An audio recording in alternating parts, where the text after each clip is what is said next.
Good evening, everybody. Kyle Smith alongside Brandon Januska. Appreciate everybody watching tonight. Broadcast will start at 6:55. We're going to take a quick break and give you some pregame analysis tonight between Downers Grove North and Prospect. You're watching the Knights against the Trojans here on the NHS Network.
One second from half court.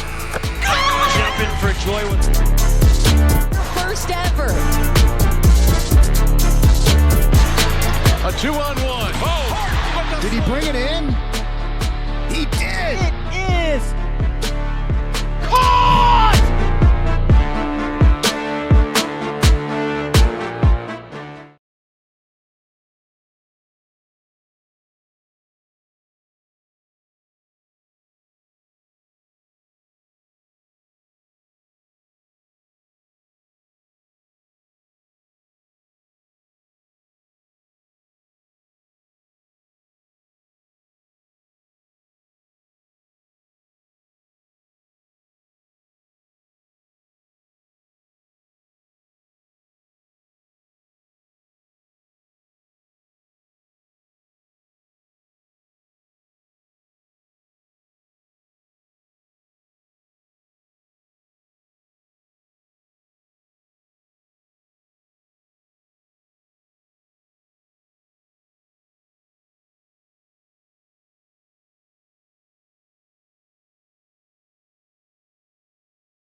There have always been a few, ready to fight and win. Since 1775, these few have been Marines, and they come from across this land to defend the future of our nation. This year, our Corps celebrates 250 years, and Marines are proud to serve this country, each other, and all that is still to come for America.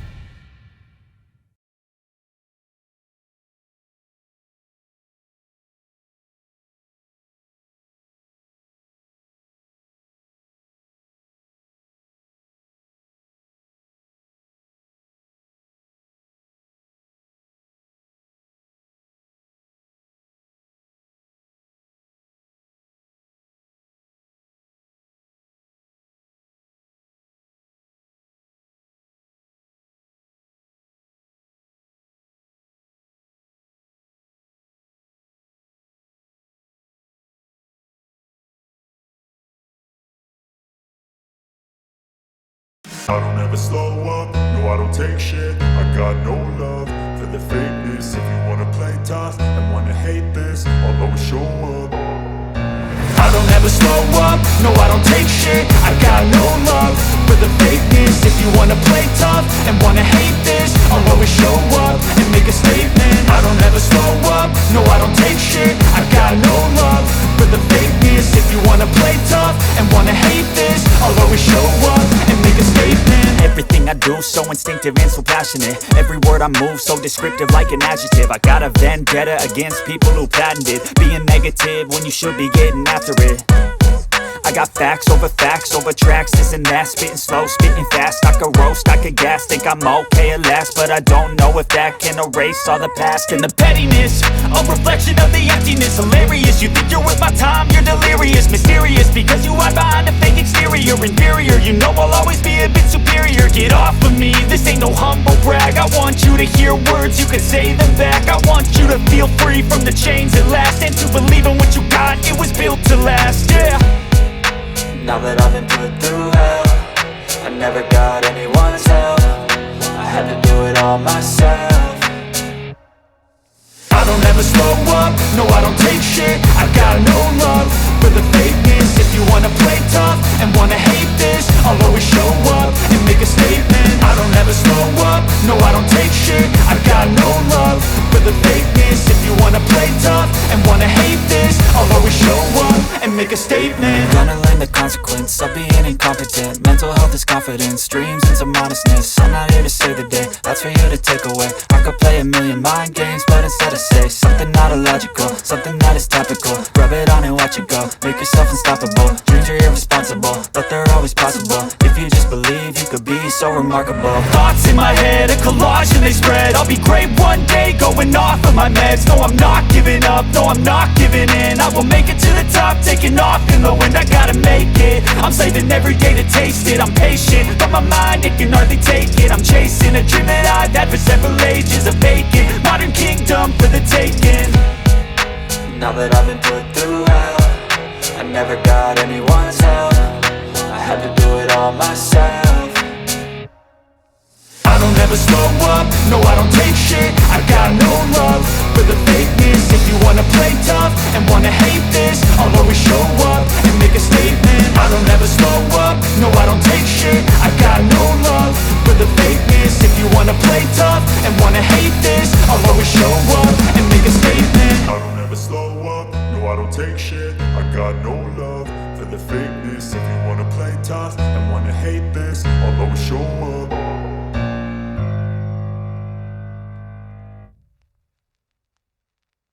North against Prospect here on the NFHS Network.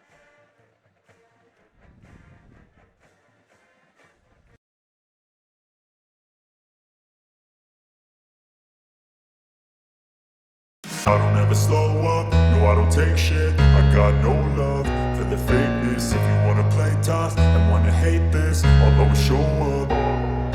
I don't ever slow up, no I don't take shit. I got no love for the fakeness. If you wanna play tough and wanna hate this, I'll always show up and make a statement. I don't ever slow up, no I don't take shit. I got no love for the fakeness. If you wanna play tough and wanna hate this, I'll always show up and make a statement. Everything I do so instinctive and so passionate. Every word I move so descriptive like an adjective. I got a vendetta against people who patented being negative when you should be getting after it.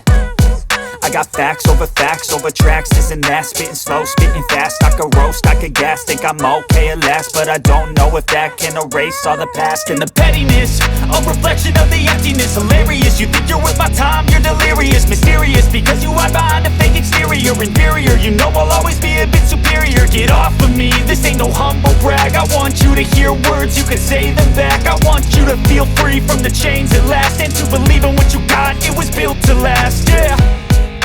Now that I've been put through hell, I never got anyone's help. I had to do it all myself.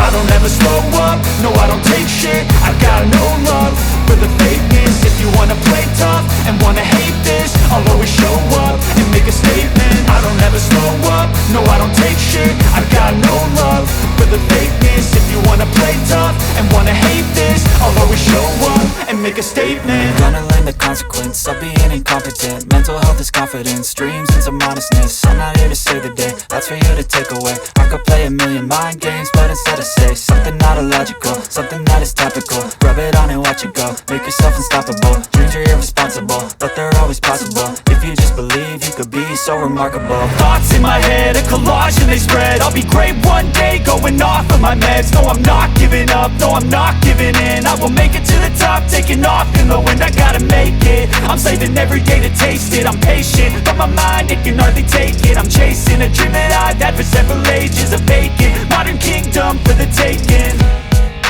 Now that I've been put through hell, I never got anyone's help. I had to do it all myself.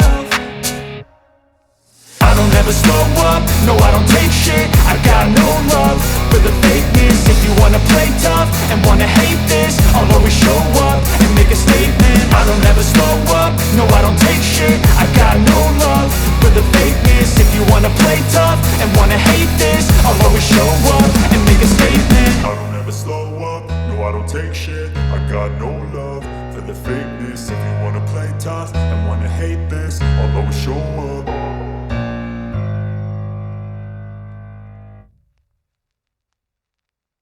Downers Grove North marching band still on the field, so it looks like we're going to have a 7:05 kickoff. Winner advances, most likely going to play Glenbard West on the road. Glenbard West has an afternoon kickoff tomorrow against Willowbrook, and unless Willowbrook pulls off an electric upset against Glenbard West, the Trojans or the Knights are probably going on the road to Glen Ellen next Friday or Saturday. Yeah, that's certainly what it looks like. Glenbard West being the number 2 seed in Class 7A against the 31st seed in Willowbrook. So it'd be a huge upset if the 31 seed could pull that off, but we'll find out tomorrow. That's a 1 p.m. kickoff for tomorrow's game to determine the opponent. Yeah, that'll be the Warriors against the Glenbard West Hilltoppers, as the Prospect Knights in the white tonight.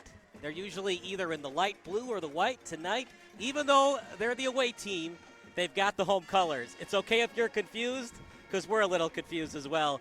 Downers Grove North, they've got the away colors, but they're the home team in the black tonight. Yeah, being the home team, you get to choose your jersey, and they decided black is what they want to go with here in the first round. So here we go. It'll be Downers Grove North kicking off to the Knights.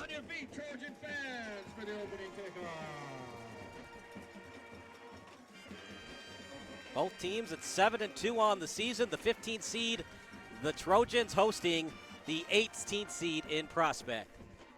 And a kickoff, it's going to be returned at the 10. A little fumble, and it's going to be returned near the 25. Nice return that time by Gertis as he is tackled near the 25-yard line, 1st and 10. So almost trouble for the Knights, fumbling the return, but able to pick it up and able to gain positive yardage on the kick return. Yeah, he muffed it a little bit, but he knew he had plenty of time, kept it in front of him, didn't panic, and he picked up some positive yards to set up shop. So it's going to be 1st and 10 at the 24 with 11:53 to go. It'll be Caccini in the backfield alongside his running back, one in the backfield, 3 wide receiver set.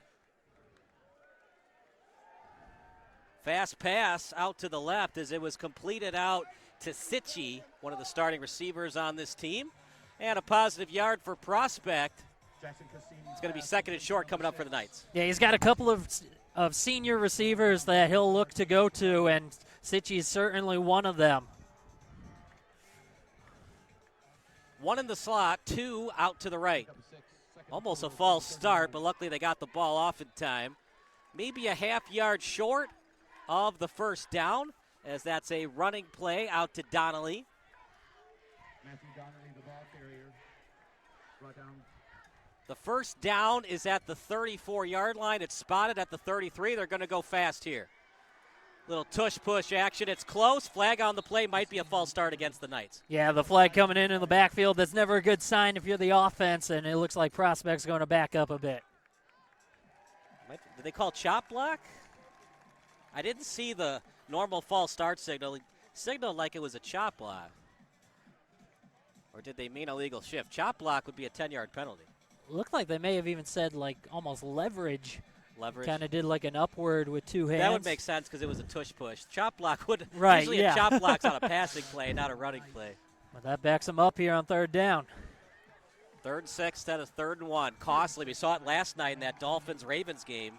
Lost 5 yards, and then the kicker missed the field goal. One in motion as they fake the jet sweep. That's Gordon Kemp. Yeah. He played as a sophomore last year. What do you want to run here on 3rd and 6? Maybe a short passing play? Yeah, look out to the right. You've got 3 receivers out there. Caccini, quick pass. They're going to be short. Decision time, 4th and short. You don't want to keep giving the ball to Lansu. Yeah, and right now he went to another one of his senior receivers. I mentioned a lot of these wideout group are seniors. That was Jacob Sutton on that catch. But it sets up a short and manageable situation, albeit on 4th down, and they're going to go for it. So here we go. It's going to be 4th and 1. Run up the middle. Got it and more. And I don't disagree with that. Look, the game has changed, but not only has the game changed, you know you have a good quarterback in Lansu. You don't want to keep giving the ball to them. You want to maximize your possessions and minimize the future Division I quarterbacks. That's exactly right. You have 2 high-powered offenses, so you want to keep the ball, and you want to get points here on this opening drive and make a statement to kick off the playoffs. So here we go. 1st and 10, ball at the 36, high snap. And that's going to be completed again to Sitchie. And he's tackled close to the 45-yard line. A combo tackle on that play. And leading the charge for the Trojans that time was number 4, Caden Chiarelli. Yeah, and so far, Caccini, he's not trying to force anything, going with easy passes, shorter passes, and just let his playmakers do their thing. Under 10 minutes to go. First drive of the game. One in motion, and Caccini still has it. Rolls to the right. He's going to look downfield. Floater pass, dangerous one. And I'm not sure if he was trying to throw that ball away or trying to hit a intended receiver. I think he was trying to get it out there to his receiver, maybe give him a chance to make a play, but after shaking off that first tackler in his backfield, he had a little more time than I think he realized. 9:44 to go, 3rd and 2. They like to run the spread offense. See if they go with a pitch play here to gain some short yardage. One in motion. Kemp, lack of communication, but they do get the first down, and that was almost a dangerous play for Prospect. Yeah, it certainly was. Matthew Donnelly, a little bit of a bobble there before he secured that ball and took it across the sticks. But like you said, maybe some miscommunication if it was an RPO and just wasn't exactly a clean feed to Donnelly, but he made it work. 1st and 10 at the 48. One in the backfield, one behind the left tackle. Fakes the handoff, off balance throw, trying to get it to Kemp. And 2nd and 10 coming up. Yeah, and that was just throwing on the run, and it just didn't get out there. Kemp had some space, he was open, and the throw just wasn't quite there. So 2nd and long, what do you want to do here? We haven't seen Caccini be very aggressive thus far in terms of running with the football. No, he hasn't. And so far, he's just been dumping it off, picking up chunk plays, and I think that's what they're going to try to do on 2nd down, make it 3rd and manageable. Maybe a quick out. Be aware of Kemp, number 4. He's the closer man in the slot. Maybe a quick out toward the sideline.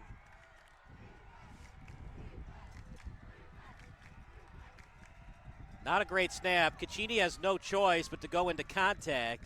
That was a smart play. That play was doomed to fail from the onset. Yeah, and unless you want to try to force a ball, Kemp actually went with the slant going toward the middle instead. If you would have gone out, maybe you have that outlet pass, but instead it's a smart play. Just pick up what you can, and it's 3rd down, likely 4-down territory with how this offense has been rolling so far. If you lose yardage, you probably have to punt. Any gain of yardage, probably have to go for it. 3rd and 6. Yeah, so it's not out of the question that they try to run the ball here on 3rd down. Here we go. Here's the reverse. And he does, in fact, get to the edge. Excellent run that time by Sitchie. And he got the first down. I like the play call for Downers Grove North. You got to stay in your gap, stay on the edge, just in case they run the reverse. Yeah, and it looks like they'll actually mark him about a yard short. Wow. Maybe half a yard short, but I like the play call again because we know they're going for it on 4th down, and like you said, as long as they don't go backwards. Look at this power run by Donnelly. That's old school football right there. Yeah, that's just trusting your back. He found a gap, found a seam, and went right through it with a lot of speed as well. Great pickup. So a substitution into the game for the Trojans. They're going to go with Vala. He's the combo tight end and defensive end. He will be playing tight end next year at the University of Illinois. Yeah, there's some great talent on both of these squads that are going to D1 universities next year. If you're the Knights, obviously you want to score, but if you can run at least 6 minutes off that clock, that would be great too. Good snap.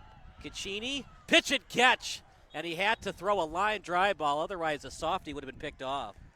Yeah, and there's that outlet pass that I talked about earlier. This time Kemp does go with the out route, and he was an open man. It was a good throw, and it had to be. 2nd and 6. Kind of the Tom Brady-esque offense. A little bit here, a little bit there. Just keep pounding the rock when you need to and just frustrate the defense as much as you can. And that's killer for a defense, too, because you're out there so long, and it is just these little chunk plays. You're getting the 3rd down, and then it's still a 1st down afterwards. Caccini with time. Pressure comes. And he did get positive yardage. No sack, late push. But in a playoff game like that, you're not going to get the flag from the official there. No, and that was just kind of finishing the tackle, maybe a late hit, as you said, but he was just finishing and completing the play. Nice job, knowing there was the pressure to fall forward and at least get a slight pickup. 3rd and 5. Got to get at least 3 yards to consider a field goal. Another power run, another 1st down for Donnelly, just pounding the rock with 26. Yeah, and I think that was going to be the plan. Even if he didn't get the 1st down, you probably just give it right back to Donnelly again. They trust that he can get those 6 yards on 2 carries. They're not being very cute either. They're going right up the A-gap and just power football right now. Yeah, really establishing the run here on this opening drive. So far, Downers hasn't shown that they can stop Donnelly. 1st and 10 at the 22. Caccini with time. He'll roll to the left. And he's going to try to get that ball up. Picked off! Green in front! Past midfield! Touchdown save and tackle. And an excellent one that time by Shea Lewis. But a pick, great pick that time for the Trojans. And Connor Crowley, 1st and 10 coming up for Lansu. Yeah, and that was just not a smart throw on the part of Caccini. He had the outlet to his running back if he went to his right. He started to roll that direction, but then threw back across to the left. Nobody was there except Crowley. Easy pick, and that's a huge shift in the tide in this opening quarter. Yeah, you never like to take hits as a quarterback. Obviously, you don't like taking sacks, but taking the sack there would have been a much better idea than trying to force something. Yeah, and he had played conservative on most of that drive, just dumping it off, getting those chunk plays. He tried to force one, and nobody was home.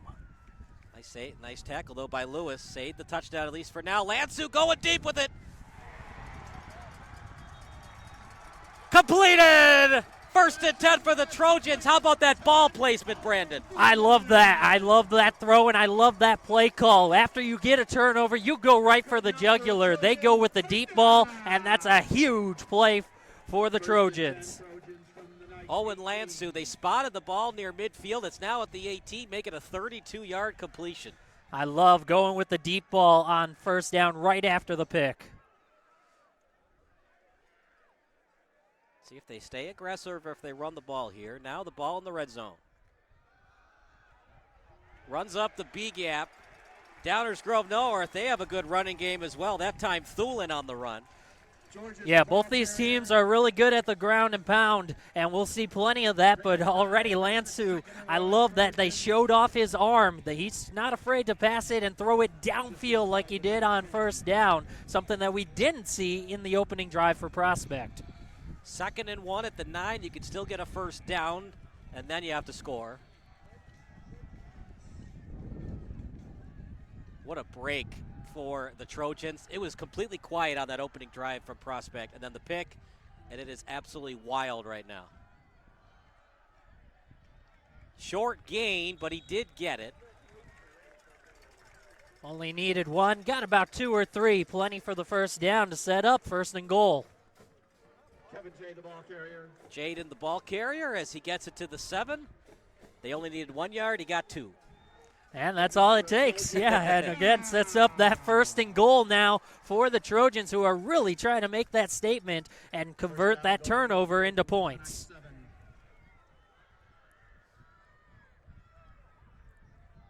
They're going to shift 3 players to the right. This time they go under center with it. Look at this, takes a defender with him. Gets near the 1 yard line. Power football at its finest. It sure is, and you talked about how on that opening drive for Prospect, the crowd was really quiet. That's what you want to do as the road team, quiet the crowd on the opening drive. The turnover totally shifted that, and now the Trojans trying to make some noise and get this crowd into it with a touchdown on their opening drive.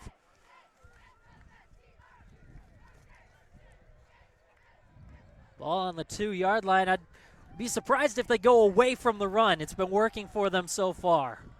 1 in the backfield, as that's Jay Jr. Jay Jr., touchdown! 6-0 Trojans. That did not take long. What was that, a 4-play drive? Yeah, you go for the jugular on 1st down, and then you just pound it on the ground from there. They showed that Prospect couldn't stop it on that drive, and they're into the house for a big touchdown.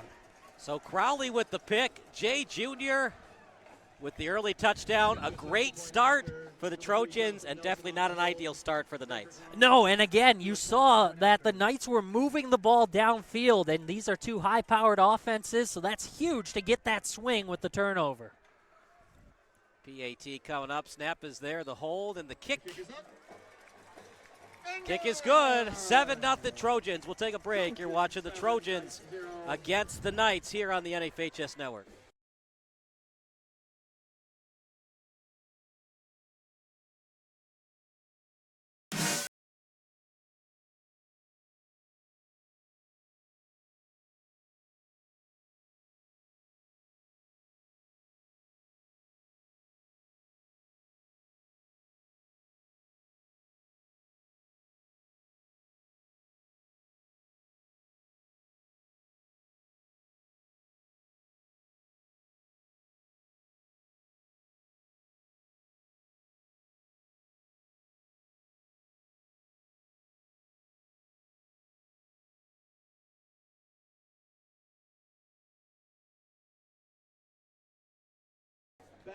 Kyle Smith alongside Brandon Januska. What a start for the Trojans. But for the Knights, you got to still feel a little bit confident. They got the ball inside the 30, and then a bad pick that time by Caccini. Yeah, and that's, like you said, there's confidence in this Knights offense. They were moving the ball downfield. It looked for sure like they were going to cash it in for some points before that pick. So confidence for the offense. They'll have to make a stop on the other end, though. That's where the Trojans now have that advantage after the pick and converting it for 6. Squib kick by the Trojans. Picked up near the 20, and he won't get much yardage after that. And see where they spot it, either at the 21 or the 22. Meanwhile, a long way to go for Prospect and an injury on the field. We'll let you know who it is in a second. Hayden will come up for his first report. He'll let us know who the injured player is in a second. But you hate to see it. We'll take a break. You're watching the Knights against the Trojans here on the NFHS Network. Mute.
close to where the chains are to move, they'll usually give you that first down, benefit of the doubt to the offense. Low snap. Caccini fakes the handoff. He's got time. He's going to go deep with it. That's the time you probably want to put air on that ball. That line drive pass is going to be hard to complete. Yeah, and he had an opportunity there. He had a little bit of space and room to run in front if you throw it up and let your receiver get to that ball. Like you said, put a little more air and give your receiver a chance to run underneath. So 3rd and 7. What do you think, Brandon? You got to get at least 5 to consider going for it on 4th. Yeah, especially still in your own end. I know they've gone for it on 4th from their own side already. Pitch to the right. This time the Trojans not fooled. That's the problem with the pitch. It's a nice idea, but you have to have good blocking on the outside because it's a slow developing play. Yeah, absolutely. And what a play there by the Downers Grove defense to make that stop. That's Reese Domino, the linebacker, who came up with a big tackle in the backfield. Yeah, I'm surprised by this. Both teams, by the way, each have 3 timeouts. You could run a hard count, try to draw them offside, make it 4th and 3 instead of 4th and 8. Yeah, make it a lot more manageable. We'll see what they do. I'd be surprised if they actually snap this ball. Might even do a pooch punt with Caccini. Yep. I like the idea. Caccini's a good athlete. He's able to kick it, and they're going to spot it either at the 33 or the 34. Wow. That time, one of the few times it actually goes the way of the returning team. Yeah, there you go, all the way out to the 35-yard line. And I like you said, I like the pooch punt there. Just get that ball out there. And now the defense has to come up with a stop so the Trojans don't go up by 2 scores. Yeah, I'm surprised that both teams don't do it as much. In fact, you don't see it a lot at the high school, college, and NFL level. As the game has changed, becomes more analytically driven, maximize your possessions, minimize yours, but at the same time, Lansu still has to go 65 yards. He can do it, of course, but you're forcing him to make a play instead of not converting on 4th and 8 and giving Lansu the short field. Yeah, the big thing, if you're the Knights, you need to find a way to slow down the run. Lansu with time. He's going to go with his outlet out to the right. Nice completion, as it was completed that time to 40 in Grant Georges. Yeah, Grant Georges, the sophomore who's getting a lot of playing time this year. And he's right there on the screen. Got 6 yards on that screen. Great job for the Trojans. For the Knights, you got to force them into 2nd and 9, 2nd and 8. If it's going to be 2nd and 4, 2nd and 3, it's going to be a long night for your defense. Yeah, it certainly is. And, of course, you have to be aware of them airing it out. But starting off, you have to stop the run in those short plays. Didn't stop the run that time. As a first down for the Trojans, Georges with a big carry. Try to minimize the amount of throws that Lansu has to do. Yeah, and that's what you want to do, prevent turnovers, and if you can just keep running the clock. Right now, the Trojans have that advantage already leading. They know they'll get the second half kickoff and a chance to go up 2 scores here early. 1st and 10, ball right at midfield, and he did cross the neutral zone. It was 95 for Prospect. They're going to call it on 95, Emmanuel Silvestre. Yeah, and clearly he jumped there. He was just fooled by the count. Got to be cognizant of it. Anytime you hear something out of the ordinary as a defensive lineman, look, it's easy to say in hindsight, right? Monday morning quarterback stuff.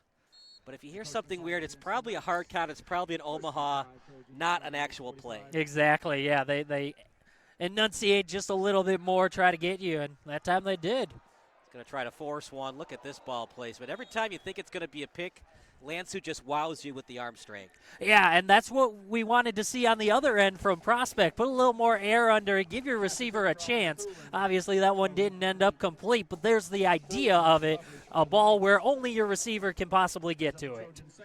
2nd and 5 at the 45. What do you want to do here? Give it to Georges or a play action for Lansu? Only 2nd down. I wouldn't mind going back to the run or maybe another quick screen, just try to pick up this 1st down. If you're Prospect, do you blitz? Not yet.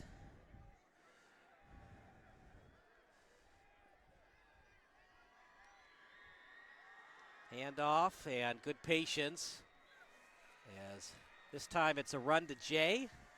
And he might have gotten to the 44. They're going to say right at the 45 he was tackled.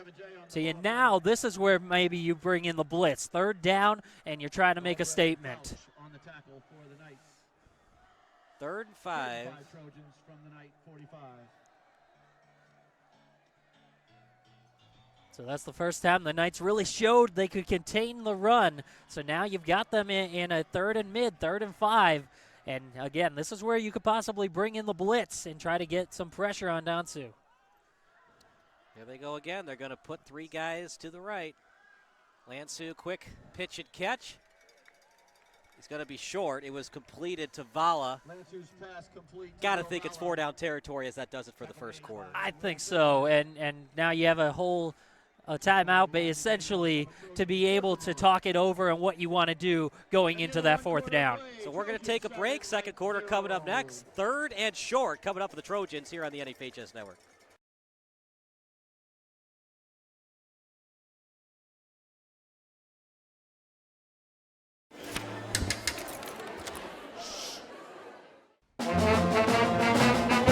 Hey, conductor, how about something new? You played this last year. Come on, get your head out of your sacks. Shh, we're trying to hear. Well, I'm sick and tired of hearing your kid play the wrong notes. Where's my kid solo? At least you can see your kid. Why is my kid stuck way in the back? The conductor only plays his favorite. I can earn that solo! You say like it? Yeah! Come on! What's wrong with you?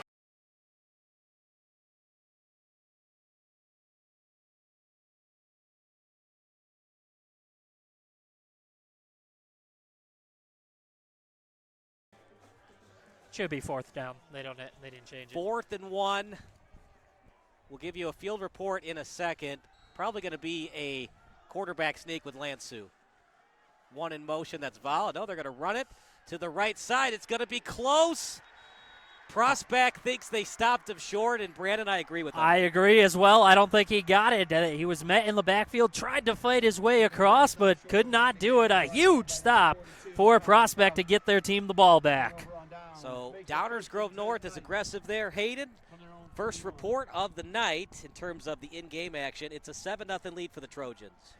Yeah, and I was down there on the sideline when they got that interception there, that first one, and that, let me tell you, that ball hung in the air forever, and that didn't stop the coach from doing some coaching. He wanted to remind the boys to stay home during this during those long stretches of time when they're on the field in this hurry-up offense. You know, Prospects likes to play a little bit faster, so he just wanted to tell them, hey, when the play is in, the play is in. Nothing's changing. Don't look over at me for something, you know, but it was.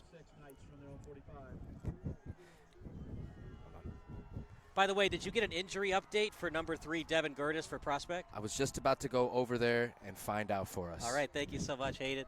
2nd and 6 at the 45. And it's going to be a first down for Prospect. Pass complete to number 6, Nathan Kitching. Besides that interception, Caccini's been very good tonight. Yeah, absolutely, and they've shown that they can move the ball. So now the question is, can they cash it in 4 points? Don't need 7 necessarily. 3 is okay. Got to get something, though. As a short running play, just barely got past the line of scrimmage. 2nd and long. Yeah, and that's really what the Knights are trying to do. They're trying to pick up some yardage on first down, and when they're able to get stopped, if the Trojans can get that first down stop, it really puts the Knights in a bit of a bind. They're trying to establish the run and get these chunk plays to set up 3rd and manageable. Caccini with time in the pocket. Caccini, nice drop-off pass as he got it over to Kemp. And that will move the chains once again. Or was he a yard short? Back and forth we go on these spots. Every time we think, because we do high school games a lot, usually they give the players the friendly spot. Half yard short of the first down. Yeah, that was very close. It brings up that 3rd and manageable, though, that the Knights are looking for. Donnelly got it. He's very shifty. And for the Trojans, if they want to win tonight, go to the 2nd round, they got to be good with the open field tackling as Donnelly is getting to the 2nd level. Yeah, and again, that's what the Knights are going to try to do. Set up these short 3rd down attempts, 4th down attempts, and just go to the ground and trust that Donnelly is able to pick it up. Ball at the 36. They've been in this spot before. Look at the spin move, able to get to the 30-yard line. Donnelly, the Belco, back tonight, and he is getting the job done. Yeah, if Matthew Donnelly's able to continue to pick up these big runs on first down, again, that's what the Trojans are trying to do. Stop it on first down to set them back. But then we saw the quick out to Kemp that picked up a lot of yardage and set up that third and manageable. So you have to be able to stop these short plays for the Knights. Donnelly. And it looked like, Parter, if he had gone to the edge, he might have been able to get a couple more yards. I was just thinking that same thing. You had one-on-one on the outside, and the block looked to be pretty good out there. And so if you're able to get that done, that was Matthew Collins, the blocking on that outside, and it looked like he had it sealed off if you went all the way around.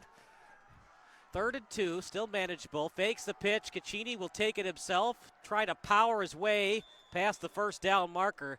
He's going to be at least a half yard short, if not the full yard. Yeah, and just trying to do something a little different. If you get the defense thinking it's going to Donnelly, maybe the keeper will work out. Not quite that time. Nice job by the Trojans to get the stop. But now I expect the ball to go back to the running back and try to pick it up like they have been throughout.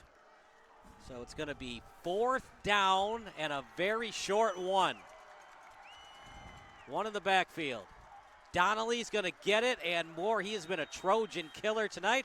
The good news is, don't panic if you're a Trojan fan. You're still up 7-0. Yeah, and that was just all about the offensive line. Donnelly had the first down before he was even touched. The one thing that I don't love about these long play drives, partner, is the more plays you do, the more chance there can be a false start. There could be a fumbled snap. Obviously, you'd love to score in 10 or less plays, but I also understand you're trying to avoid giving the ball back to Lansu. And I bring up false starts. I mean, obviously, the Bears have been doing it a lot this year, leading the league in pre-snap penalties. But at the high school level, these guys aren't professionals.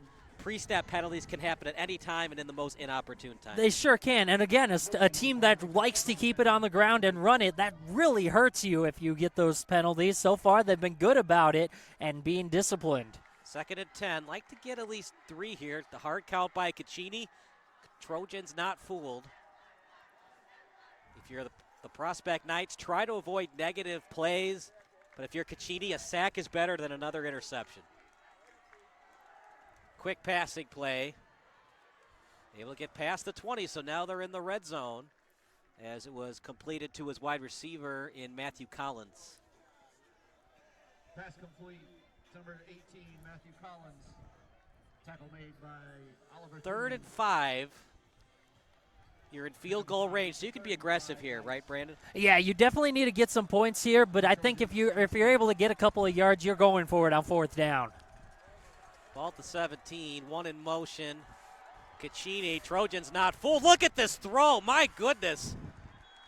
A full yard short, but part of that was not an easy throw. He was rolling to his left, off balance, and he got it right on target. Yes, he did. He hit his man Kemp, who's been one of his go-tos so far today. Back shoulder throw, and Kemp able to get it close, and now I think you go for it on 4th down. Tried to fake out the Trojans by making it look like a running play. Trojans weren't fooled. Able to penetrate the pocket, but Caccini had enough speed to get out to the left. And look for Donnelly again. Let's see where they spot it. I think he got it, though. He's very close. I think, again, they'll give him the spot. We await the official signal. You would think as a Prospect fan, you want to yell at the officials so that they think it's a first down, right? You try to rattle the officials a little bit. They were really quiet, like they didn't get the first. And they're discussing it, seeing exactly where they want to spot it. Might have to measure it. Official timeout's going to be a measurement, most likely. It's just such a crucial play. To be honest, I think he got it. Yeah, just eyeballing it and looking at where the chain gang was set up, I think they're going to get it by a couple of chain links, but we'll wait for the official signal.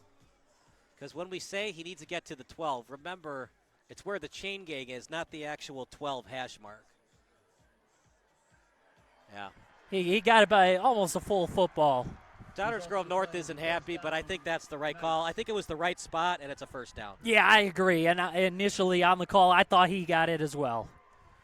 And I like the call. Just keep going with Donnelly. So far, that's what's working on these 3rd and shorts, 4th and shorts. They're going to keep on doing it until they prove they can stop it. If you're wondering why officials don't like to do measurements, one of the reasons is it gives prospect a free timeout, but it's such a crucial play of the game, you almost have to do a measurement there. Absolutely. Going to be a sack. Caccini had no choice but to take it. Only a 3-yard loss. Yeah, he tried to step up. There was contact made as he did so and just couldn't keep his balance. He goes down. But again, don't try to force anything on that play there. You're in the red zone.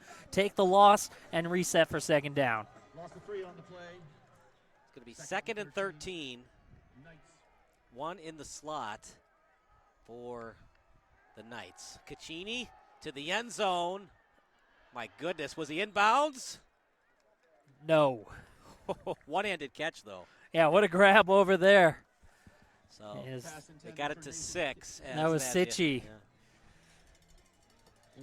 3rd and 13, Brandon. Do you want to be ultimate aggressive here or maybe a dump-off pass, see if you can get yards after catch for a first? I think they'll first look will be toward the end zone, but you'll have that outlet maybe to Donnelly in space, see if he can make a move someone miss.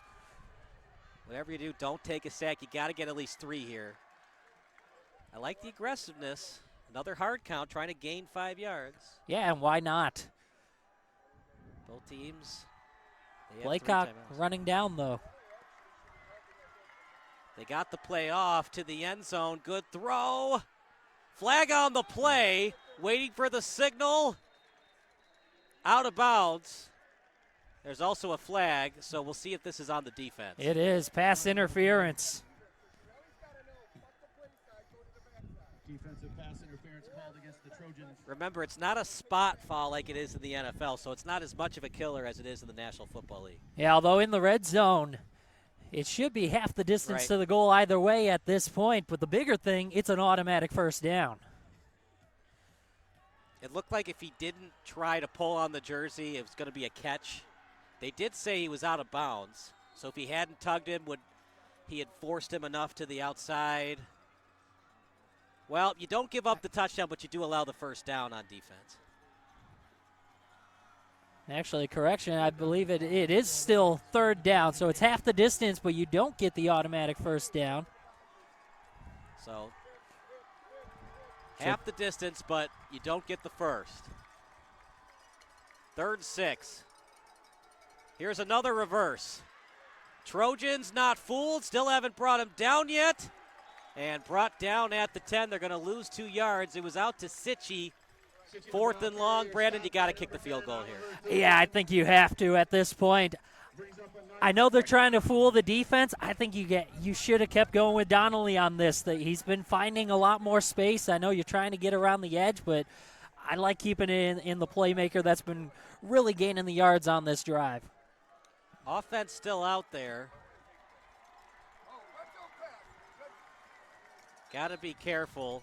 And Downers Grove North is going to burn a timeout. Well, that's why you have 3 timeouts, so we'll take a break. 7-0 Trojans here on the NFHS Network.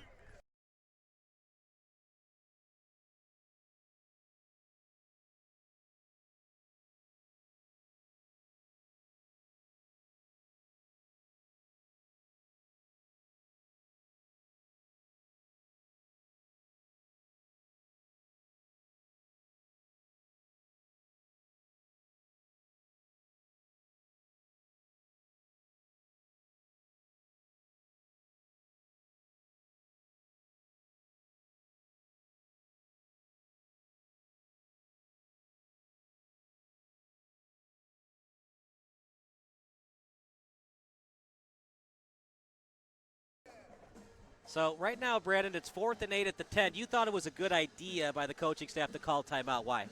Yeah, I just think that you want to make sure your team's on the same page. Even if they're just doing it for a hard count, you don't want to risk them seeing something that might be able to make something happen. So a field goal coming up.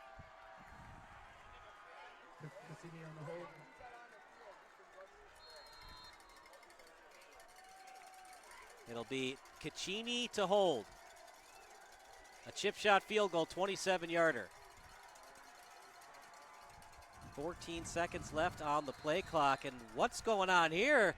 Prospect tried to draw him offside with a field goal, and they'll call timeout. Yeah, so both teams, it's a chess match right now. Just see what you're looking at defensively, and now maybe they decide to go for it. Maybe they send the kicker back out and do something, just go for the 3. But at this point, anything's on the table on both sides. We'll stick with the action. Both teams with 2 timeouts now. How about Prospect calling a timeout there? Yeah, and now I'm interested to see what they run out, if they're going to send the offense back out or if they actually decide to just go for the field goal. So when you look at Prospect's roster, Carlo Siviero is their kicker, as he replaced a Division I kicker from last year. A lot on the line here, 7-3. It doesn't seem like a big deal to the fans right now, but for Prospect, just to have any kind of points gives them confidence going into halftime. Yeah, absolutely, and it is Siviero out there. But remember, the holder is Caccini, so if you ever want to fake, it is your quarterback who's going to get the ball. Usually it's the backup quarterback on holder duties, but Caccini is going to hold for this field goal. Once again, a 27-yard attempt. The kick is up. Missed it just to the right. Another break for the Trojans, and the fan section going wild with the smoke machine. Yeah, absolutely. That's a huge stop, and for the Knights to not get any points, that's big here in the first half. And it was a line drive kick, plenty of distance, just goes wide to the right. Trojans will take over. 1st and 10 from Regardless, the ball is always at the 20-yard line, so if you want to kick field goals tonight, if it's a 40-yarder or a 50-yarder, it's not like the NFL or college where it's where the holder is. It's an automatic touchback off a field goal attempt. Yeah, so that's another thing that goes into the coach's decision there. You know that it's going to be spotted there no matter what, so maybe you try to kick a little more often. Well, what a huge break for the Trojans, who still lead by 7. Things have gone the Prospect Knights' way. They just haven't been able to get it into the end zone. Hesitation move. Still on his feet, a couple more yards after catch. It's those yak that helps you win state titles. Yeah, it certainly is. That's what you need. You need to be able to keep getting yards after the play, after the catch, after contact, and that's what they've been able to do so far. Again, a chunk play on first down really opens up the playbook for your second down play. 2nd and 4 for the Trojans. If you're just joining us, shame on you. Where were you? Just kidding, of course. 2nd and 4. Lansu with a big completion. That set up the touchdown run for Kevin J. Jr. That's where we stand right now. Quick pass. Nice move by Thulin as he gets to the 38. Oliver Thulin showing why he was on that state runner-up a couple years ago. Yeah, absolutely. The senior, one of the captains of this team. A great job just planting his foot, going back the other way, and it's a first down. 1st and 10 Trojans from their own 38. What a difference Lansu makes. They didn't have him earlier in the year. He broke his left arm. They had to put a plate in it.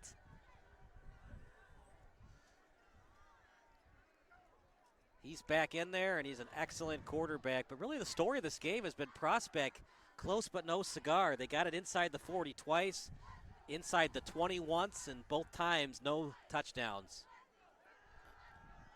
Lansu's going to throw it downfield. Safety help is there. The defensive back has every right to the ball, and it's going to be a first down for the Trojans. Carter, I don't think he completed that catch, though.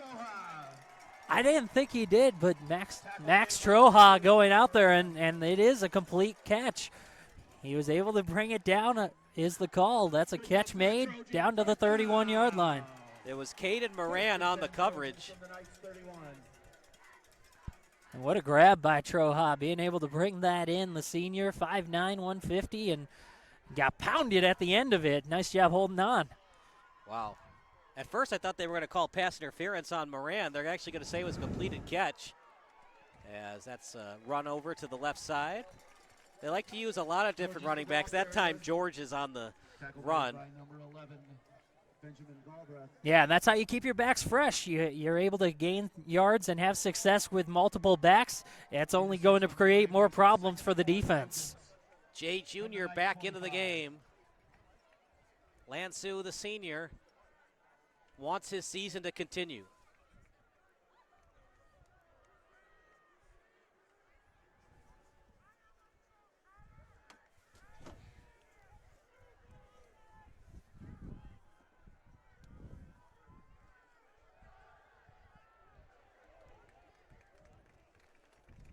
What's Jay, going the on? ball carrier. Tackle made by number 5, Jacob Pepsnick. Hold on. Shit. Are we back? 3rd down and 1, Trojans. From the night 22. Something's. Oh, what happened? What happened? There's no.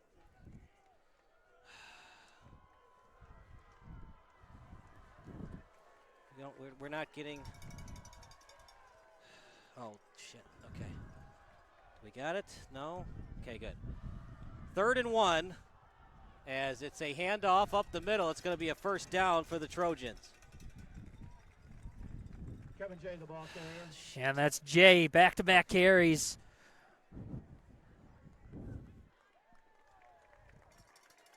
Joseph LeBou on the tackle. 1st and 10 at the 21. Trojans, first down. Apologize, we had a slight technical difficulty there, but we're back and ready to go. Ball on the 21-yard line. Under 2 minutes to go, make it 1 minute, 22 seconds. 2 in motion as they'll set up on the left side. And a tackle for loss. And a big one. It was delivered that time by 42, Colin Fouch. Yeah, and they just kept it on the ground with Jay. 3 carries already on this drive. That time they were able to hit him in the backfield. 2nd and 14, Trojans from the night 24. 2nd and 13 at the 24, under a minute to go. As Kevin J. Jr. in the backfield. Sag off, the cornerback for Prospect, and Anthony D'Angelo. Trojans have 2 timeouts, as does the Knights. Lansu with time. Lansu's going to throw it over the middle. Incomplete. Trying to get it to his wide receiver in Jacob Vrummen. Yeah, a lot of bodies over there, a lot of white jerseys in the middle of the field on that play. Just tried to get it in. It falls harmlessly. Brings up a Trojan 3rd down. So 3rd and 13, partner. Downers Grove North is not exactly in field goal distance. You want to get the first down, but arguably you want to get at least 5 yards to give your field goal kicker a chance. Yeah, especially with time running out here in this second quarter. You want to make it a 2-score game before the half. What a missed kick that was by Prospect. We thought it was going to be a high-scoring affair. Thus far, low-scoring. Lansu with time in the pocket. He's going to throw it to the left. Completed. And a nice pitch and catch over to Vala. The ball was at the 24, so they had to get to the 9 to get the first down. Yeah, so like you said, they didn't actually get the first down on the play, but now 4th down, a decision. Do you go and try to make it just a 2-score game? Well, you got to make a decision quick here. If it gets to under 10 seconds, you're going to have to kick the field goal. And they can bring it all the way down. So 4th and 2 at the 13. And they're just going to bring it down and call timeout. We'll take a timeout as well. 4 seconds left in the first half here on the NFHS Network. Timeout, Knights.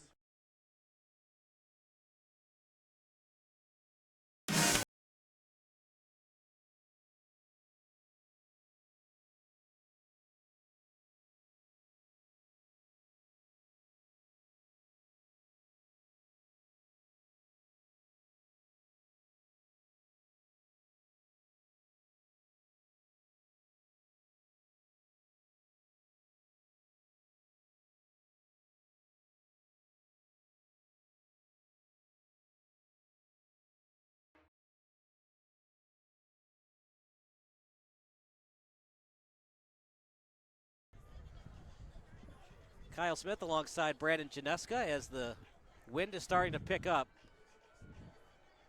4th and 2, obviously going to kick the field goal here. Trying to make it a 2-score game. Baker Blom. Blom is going to kick. Sorry, Glom is going to kick. He had a game-winning field goal earlier in the season. Snap is good, as is the hold. The kick. And he pushed it to the right. 7-0 as we go to halftime. both kickers wide right. Yeah, and that last one looked like he just got under it a bit. He kind of popped it up on that kick. It was a floater and just drifted to the right as opposed to the line drive style miss that we saw on the other end for Prospect. 7-0 lead for the Trojans. We'll take a break. We'll give you some halftime analysis. You're watching the Trojans against the Knights here on the NFHS Network.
High school sports fans, relive your favorite moments. Just click the shopping cart below the video player to get your digital copy today.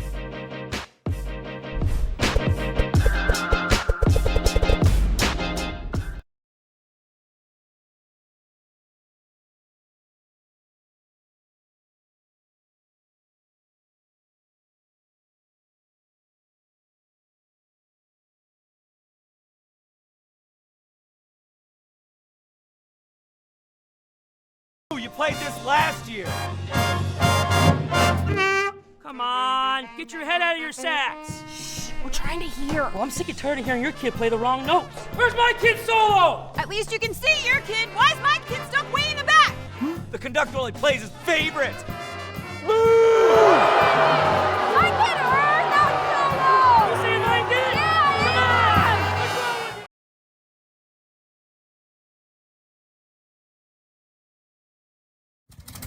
you? There have always been a few, ready to fight and win. Since 1775, these few have been Marines, and they come from across this land to defend the future of our nation. This year, our Corps celebrates 250 years, and Marines are proud to serve this country, each other, and all that is still to come for America.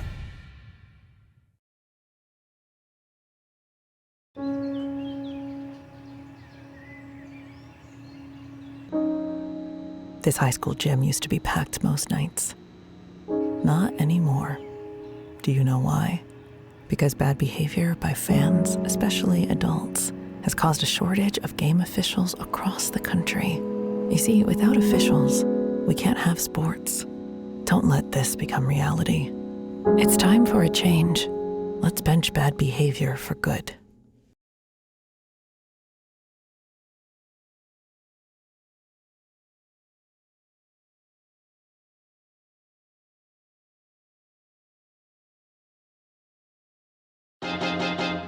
High school sports fans, relive your favorite moments. Just click the shopping cart below the video player to get your digital copy today.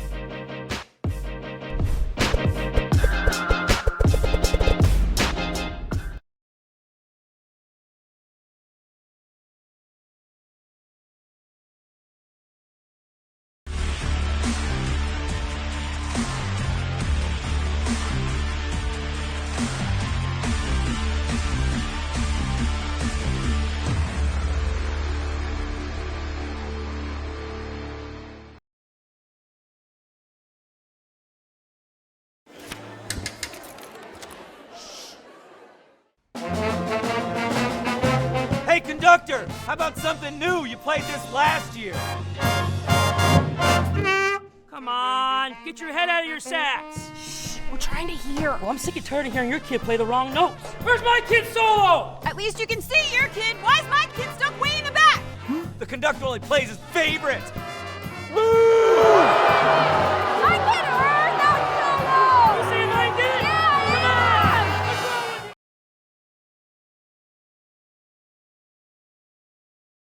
you? 1 second from half court. Jumping for joy with First ever. A 2-on-1. Oh, Did he bring it in? He did! It is caught!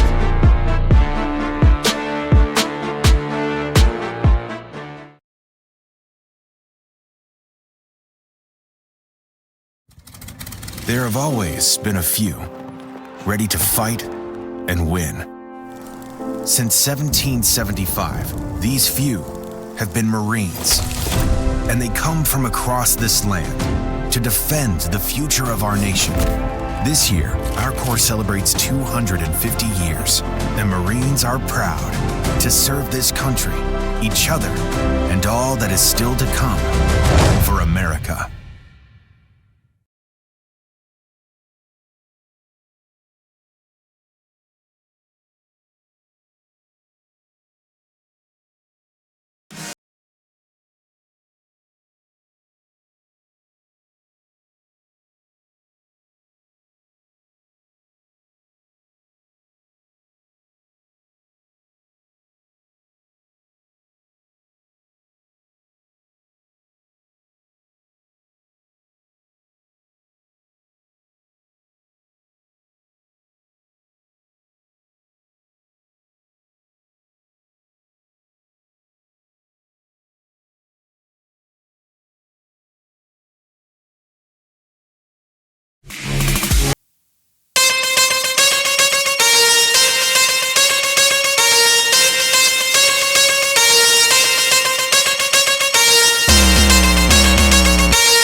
Kyle Smith alongside Hayden Bales. This is the halftime show brought to you by the NFHS Network. Surprising, Hayden, it's only 7-0. You've been down on the sidelines. What have you heard from both coaching staffs in the surprising low-scoring game? Both coaching staffs are really just telling their guys to stick to the game plan that they originally came out here with. Prospect obviously still playing fast. I think there was a lot of momentum changes on both sides that they were just trying to weather the storm each time with the missed field goal from Prospect. And they come down at the end of the half, and the Trojans miss one too. I'm going to be interested to see how they come out of the halftime and keep their heads straight, and who's going to be able to perform the most consistently for one drive and get a score and try to change this game up. So as you can see, it's 7-0 in favor of Downers Grove North. There's nothing happening on the field, so we're not going to show you that, obviously. It's just a big logo in the middle. Devin Gertis, he got hurt. That's one of their starters for Prospect. Kick returner, a big kick returner for them, and you were down at the sideline. It looks like he's not going back in, correct? What I saw was no helmet with him, which is a classic sign of, hey, you're not getting back in there. Just give it up. Don't try to grab your helmet. The trainer's got it under tight wraps, so it doesn't look like he's coming back tonight, unfortunately. I would call it a lower leg injury. He was favoring one side, kind of limping around. Teammates walking up to him, asking what's going on, and you could tell by his body language that he was happy, not happy about what he had heard from the training staff. And you said what you heard from the trainer, that it could possibly be his ankle. Possibly. I'm thinking that. I heard that from the trainer, and then also, like I said, he was just favoring that ankle. He wasn't really putting too much weight on it. In fact, when he tried to pick up the pace of his walk a little bit, he really started to limp more. So, are you surprised by this shootout? I mean, this anti-shootout we thought was going to be a shootout. Lansu against Caccini, and it's really a battle of the defenses, and also the kicker's not getting the job done. The way these quarterbacks are playing, I'm very surprised. Caccini's seeing the field excellently, and what an athlete he is. You can really tell from field level that he is running around these guys, and he has some of the most touch I've seen on some really short throw, medium throws, long throws. He's been doing it all for them. Lansu on the other side as well, leading them down, but they just couldn't finish on that last drive for the Downers Grove North Trojans. Otherwise, they'd be looking at a totally different ballgame, even with just that field goal on the end. So you're a Downers Grove North alum. You're a little bit biased, of course, but what do you think? Is it going to be a Prospect upset, or will Downers Grove North finish the job here in the second half? I think that Prospect's physicality came out and shook them a little bit. They've played against this tough Western Suburban Silver Conference this year, and I think they thought that this might be a nice, not a nice game, but they're looking forward to maybe next week at Glenbard West. They need to focus back up for this next half, take care of business. I think Prospect, if Caccini keeps slinging that ball around the field the way he is, like I said, I think he might be the most athletic person out here on the field tonight, to be honest with you. So they definitely have a shot.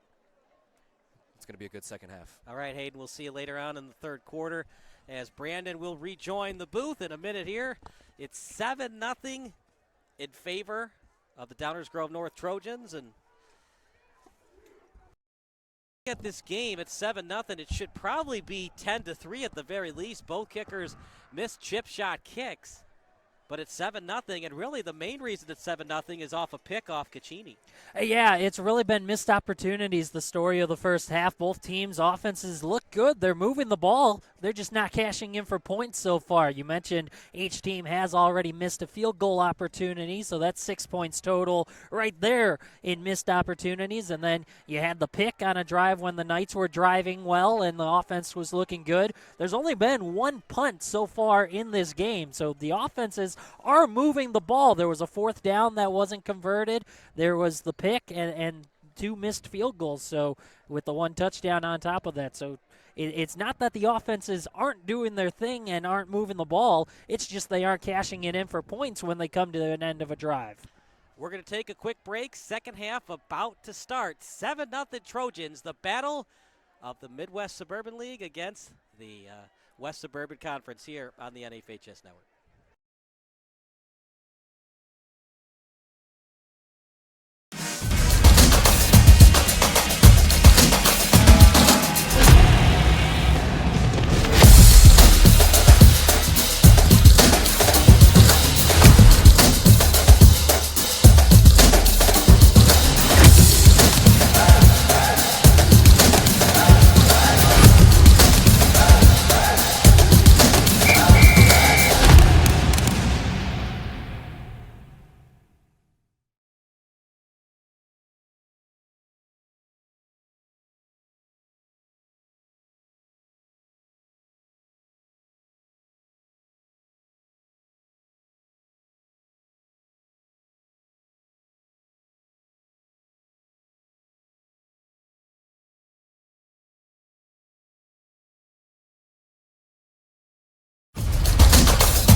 Second half about to start. Kickoff for Prospect as Downers Grove North will get it. Remember, Downers Grove North kicked to start the game. Caccini had a nice drive, but he was picked off. They got the ball back near midfield and then an 18-yard completion from Lansu. And here we go. Kickoff. It's a good one. Just short of the end zone, so it will be returned by the Trojans. Gets past the 20 and to the 21 he goes. Won't get past that. As a good gang tackle by the Knights. And if you're Prospect, you're not happy how that half ended. You did get the missed kick, so you're not down 2 scores. And for Prospect on defense, try to get the ball back on a turnover if you can. Yeah, and that's the difference in the game right now. The one interception that was cashed in for 7 points. That's the one score in this game. As we mentioned during halftime, both offenses are moving the ball well. They're just not cashing it in for points. Each team with 3 timeouts, obviously, since the half just started. Those are going to come into play. Which team will call timeouts? Will they value the possession more than saving that timeout later on in the game? First and 10 at the 22 for the Trojans. 1 in the backfield, 3 to the right. Lansu with time, pitch and catch, and an excellent deflection that time for Prospect as it was deflected by Benjamin Galbraith, the linebacker. Yeah, and then you had double coverage on the receiver over there as well. That was just trying to fit it into a very small window, and the tip just prevented anything from happening on that first down play. Early on in the third quarter, 2nd and 10 for the Trojans. Lansu, he hasn't had the ball a lot today. Prospect controlling the clock well with their running game. And it's a handoff off the middle. Look at that open field tackle. Excellent job. As Kevin J. Jr. was on the carry. And Caden Moran with a great tackle. Yeah, and again, with Downers Grove, they're switching up their running backs. Jay has been the featured back last drive and now to start this one as well, but we've seen other backs featured throughout this game. 3rd and 2. Nice gain by Kevin J. Jr. Showing blitz as Prospect. Now they'll sag off a little bit. Lansu looks to the sideline. In high school, there is no headset in the quarterback's ear. Right up the middle, open field tackle to stop the touchdown from happening. Moran on the tackle, but another nice gain by Jay. Yeah, and he's starting to find some space. You just stick with the run, continue to go through, and eventually you find a seam. There was one right there for Jay. Huge pickup, big first down. He will graduate next May. He's a little guy, just 5'10", but he can find ways to break through the holes and get to the second level. And he lost yardage on that. It'll either be a 2 or 1 yard loss. Eventually, Lansu's going to have to throw the ball downfield to advance to the second round. Yeah, and that was George's on that run, so they're switching it up with the backs. But, yeah, eventually you want to see Lansu try to take another attempt down deep. The very first play, offensive play for the Trojans, was that deep ball that we saw, but haven't really seen that since then. Hard count, almost got the left defensive end to jump. At lefty end is Charles Letzig. 2nd and long at the 44. Very friendly spot. I thought he lost at least a yard.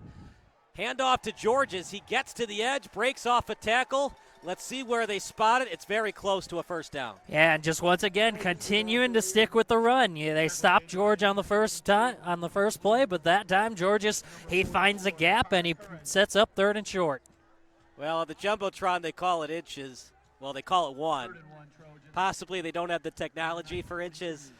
It's the shortest one you can get. It's definitely less than a yard there, yes.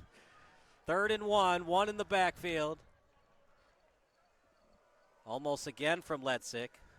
Yeah, there's a couple of times that they've gotten a little bit of movement, just not quite enough to get them to jump. They got it and more.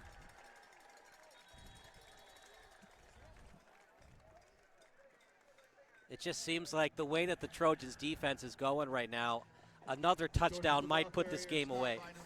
Yeah, I mean, you can never count out that Prospect offense. Again, they were moving the ball, but this would definitely be huge to make it a 2-score game, what they failed to do at the end of the first half. Yeah, chip shot field goal, pushed it to the right. Another chip shot field goal for Prospect. That was only a 27-yarder. Push that to the right. You almost wonder if that timeout they called might have iced their own kicker. It's possible. Over the middle, might be picked. Did it hit the turf first? I don't see a signal yet. Flag on the play, and this is going to be interesting. It is indeed an interception. Flag on the play, partner. Is it going to be taunting on Prospect? It looks like they're actually pointing toward Downers Grove, so we'll await the call as the officials huddle up. But that was Caden Moran who came up with the football. It was a late call. I thought it might have hit the turf first, but they're going to say that Moran got his hands underneath it. He had to dive forward to make the grab on that ball. It was a short pass. Yep, it indeed is on Prospect. Usually when they call a flag late like that, it's usually taunting or a sideline warning. Yeah, and I believe that is what it was, unsportsmanlike conduct, so probably taunting after the play, the way he got up and spiked the football. No surprise on that one. That was a good call by you there. It's a killer. It's a 15-yarder, partner. 15-yard penalty. The Knights take over. That's something that I think they have to consider in committee next season. Can we make these unsportsmanlike taunting 5 or 10-yard penalties? Sometimes, you know, they're 16, 17 years old. They can't help it. Has a nice handoff, and even better, yards after handoff as Donnelly gets to the second level and gets close to where the original spot was. Yeah, and Donnelly has been truly their offense so far in this game. The first half, it was heavily featured by Donnelly, Matthew Donnelly, the junior running back, and I expect them to continue with him throughout this second half. Another handoff to Donnelly. He's been their bell cow and then some today. Eventually, Caccini is going to have to throw the ball downfield. He tried to in the first half. He threw a line drive when he probably should have put more air into it. And Domino. 2nd and 6, ball at the 30. Remember, they're only down 7. That turnover by Lansu might be costly. Yeah, each team now with a turnover. As a quick pitch and catch. It was delivered to his wideout in Sitchi. Pass complete. So we saw the Trojans cash in their touchdown coming off the turnover, 7 points off the turnover. Can the Knights answer back with 7 points of their own after the pick? 3rd and 4 at the 32. Partner, you got to get to the 36. Let's see if they get creative here. Rolling out to his right. Throwing it downfield. And the pitch and catch is completed at the 41-yard line. It was completed out to Kemp. He's been on this team since a sophomore, and he's showing why. Yeah, exactly. He's been the go-to guy so far in this game. From their own 40. Partner, if Prospect scores a touchdown, would you be surprised if they went for 2 to try to get the lead? As that's a running play. That's definitely a possibility, yeah. I wouldn't put it past them. You want to be aggressive. This is the playoffs. You're on the road. Could certainly be in the playbook out there for them. The thing is, if you're going to do that, do you feel confident in your defense that you're not going to give up much points in the second half or any? Because if you go for 2 and the Trojans get a touchdown, was it really worth it to go for 2? It still sets you up then if you're able to score again, because if they score a touchdown, you'll need one anyway.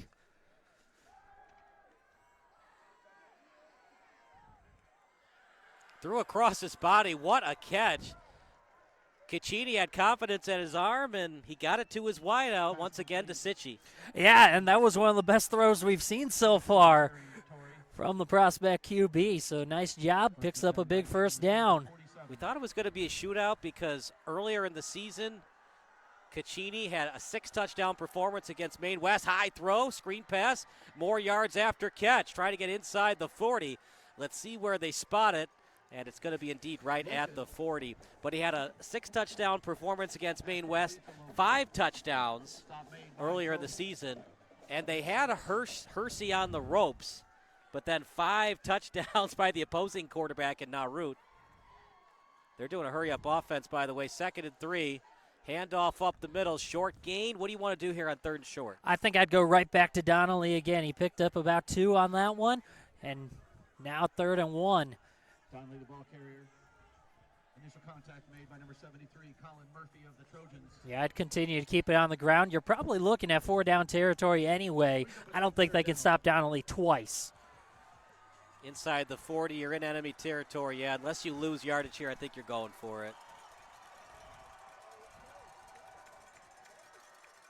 Fakes the pitch. Caccini's going to take it himself. It's going to be close. That second effort, though, got him the first down. Yeah, no question about it. And so that time they fake it to Donnelly, get some of the linebackers moving that direction, and then just run it up the gut with your quarterback, and Caccini picks it up. That's why 3rd and 1 and 3rd and 2 is such advantage offense, because no matter what, the outside linebacker has to bite on the fake pitch in case they do it, and it gives the quarterback a half-step advantage to get the first down. Yeah, and that's all it takes on 3rd and 1. 1st and 10, fakes the handoff. Caccini in the pocket. He's going to throw it downfield. Underthrown. Where's the ball? And it dropped. If it was on target, it would have been a touchdown. Instead, it's dropped, and it was intended for Gertis. He is back in the game. Hayden said he might not come back. He had his helmet off in the first half. He's going to try to toughen it out, and if that ball was on the money, it would have been a touchdown reception for Gertis. Yeah, absolutely. He had a seam. He had an opening. If you just put that over the top, Gertis was there, and great to see him back. He got hurt on the kickoff to begin Prospect's second drive of this game. Hard count by Caccini. Both defenses very disciplined. You want to go 7-2. Discipline in training camp. You learn it there, and you show it on the field with those 7 victories and 2 losses. Caccini, pump fake, in the pocket, downfield, pitch and catch, and a first down. It was completed to Sitchie, their money receiver in the second half, and a big first down for the Knights. Yeah, they're moving the ball right now. We saw both offenses move it during the first half, but this was right around the part of the field where that first drive for Prospect stalled, where the interception was thrown. See if they can cash in this time. 1st and 10 at the 22. They've been in this spot before. They got it to the red zone, thought about going for it on 4th and 8 at the 10. Instead, they kicked the field goal, missed. Fakes the handoff. Sitchie again, but he's brought down right away. It was an excellent tackle by the Trojans, as the tackle was delivered by 21 in Crowley. He had that pick in the first half. Yeah, he got there immediately. No gain on the play. Nice job. Clock is a factor. Trojans have to know that as well. The Knights are doing whatever they can to limit the amount of touches Lansu has on the ball. Caccini in the pocket. He's going to roll to his left. Man, he got out of that surprisingly. Still on his feet, and then knocked out of bounds. Caccini is arguing he might have been out of bounds when he was pushed, as the push was by 22 in Lesotho. But what a run that time by Caccini. Yeah, it looked like that was going to be trouble for Prospect and Caccini, and he found a way to roll out of it, pick up a big gain, and another first down. Or rather, not the first down. He picked up about half of what he needed for the first. I know, you got excited. It seemed like a first down. I like the no call there. I think he was just before he got out of bounds before the push was made. 3rd and 5 at the 17. That would have been a big call, though, Brandon. Would have given them an automatic first down for the It certainly would have. 3rd and 5. You don't have to get a first here, Brandon, but you got to get positive yards. Caccini in the pocket with time. Pump fake. Throwing it to the end zone. He's open. In the hands. Maybe a tad bit overthrown, Brandon. The intended target was Gertis, and you wonder if he had a healthy ankle, would that have been an easier route for him? It's a possibility. He was there. He got his hands on it. It looked like an opportunity to bring it in, just couldn't complete the catch. Who's at fault, quarterback or receiver? It was on the fingertips. It looked like it was more on the hands than the fingertips. It was, and he was open, so if he gets a little more of a push-off on the break, he's probably underneath it. I think that was a great play call. Gertis probably thinks he could have brought it in. Caccini with time. He's going to roll to his left. This is going to be a tough throw. That was a double coverage. Out of bounds. The catch was made, but he couldn't get at least 1 foot in bounds. 4th and 5, they go for it. Interesting decision by the coaching staff, but because they missed that kick in the first half, I don't know if they had confidence in Silveri for the second half. Yeah, and just because of how long that drive was, you're trying to cash it in and tie things up before you give the ball back. And unfortunately for Prospect, it just didn't work out. So the Jumbotron has first and goal. Nope, Downers Grove has the ball. So good idea, but wrong spot. So turnover on downs as the ball is spotted at the 17.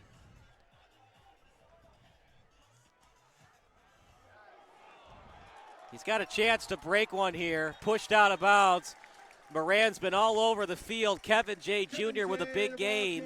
And can Owen Lansu put this one away with a touchdown pass? Well, that's a great start in terms of trying to do just that. A big run for Kevin J. Jr. Big first down, and they're just going to keep it on the ground most likely throughout this drive, run as much time as they can off the clock, and again, another chance to make it a two-score game. They've had so many opportunities to put the Knights away, and they just haven't been able to finish the job yet. Good patience by the tailback in Georges. See where they spot it. I think it's going to be the 42. And indeed will be the 42. Band starting to play at Downers Grove North. They have an excellent marching band here. Give him a gain of 4, makes it 2nd down and 6 from the Trojan 41. This is not a guaranteed win, of course, for Downers Grove North. You got to take care of business. They're the higher seed, went to the quarterfinals last year, but that doesn't matter. It's all about tonight and this season. 2nd and 6 at the 41, so it's respotted. Lansu over the middle, high throw. What are they going to call here? Completed catch. He's got it. It looked like at the last second, the defensive back for Prospect and Will Findler was going to knock that ball away, but excellent catch over the middle. Was that Vala on the catch? That was Oliver Thulin who came up with it, and great hands by Thulin. He waited, he timed his jump and brought it in with soft hands, but strong hands to hold on to it throughout the catch. Big pickup. 1st and 10 at the 35. As we previously talked about, nothing's guaranteed with the kicking game tonight. DGN arguing that they went across the neutral zone. I like the no call by the umpire. Handoff up the middle. And an even better tackle that time for Prospect, as was delivered by Pepsnick. So we've seen the Knights. They've been very cautious with the ball, continuously letting that clock run. Do you think DGN's going to do the same thing, or will they do more of a hurry-up offense to end this third quarter? So yeah, I think the Trojans, they want to take as much time as they can right now. They have the 7-point lead. They have the ball, so they are in control. I think they're going to try to eat as much clock as possible. Both teams playing the time of possession game. Georges, he decided to go up the A gap. I think if he had kept going to the edge, he might have gotten a couple yards. It's possible. It looked like that was just collapsing immediately from the offensive line. Didn't get the leverage or the push on that run, and so not a whole lot to do. Georges just played it safe and didn't want to risk going back to try to gain a couple. Being a running back, it's such a tough position. We all think about Chris Johnson and his electrifying speed. It's all about patience, too, and also vision. Where's the hole, and do I have enough time to hit that hole, or do I need to kick it back out or go back up the middle? 3rd and 8, one in motion for Downers Grove. Lansu dropped. He was going to be short anyways, but because he dropped it, it's a definite punting situation, one would think, for the Trojans. I would certainly think so, and if he catches that, maybe you do go for it on 4th down. It would have been 4th and short. Maybe 4th and 4. Remember, it's where forward progress would have been stopped. Even 4th and 4. I think they might have done a hard count, try to draw him offside, then they would have punted, but Lansu's still on the field. Look, we saw this in the first half. Caccini was on the field, then he did a pooch punt. I just don't think they have enough guts in their defense. Their defense has to be a little bit tired. Going with 5 receivers, though. Still in motion. They're going to go for it. Screen pass. Broke off a tackle. Touchdown, Downers Grove North. The future Fighting Illini finds the end zone.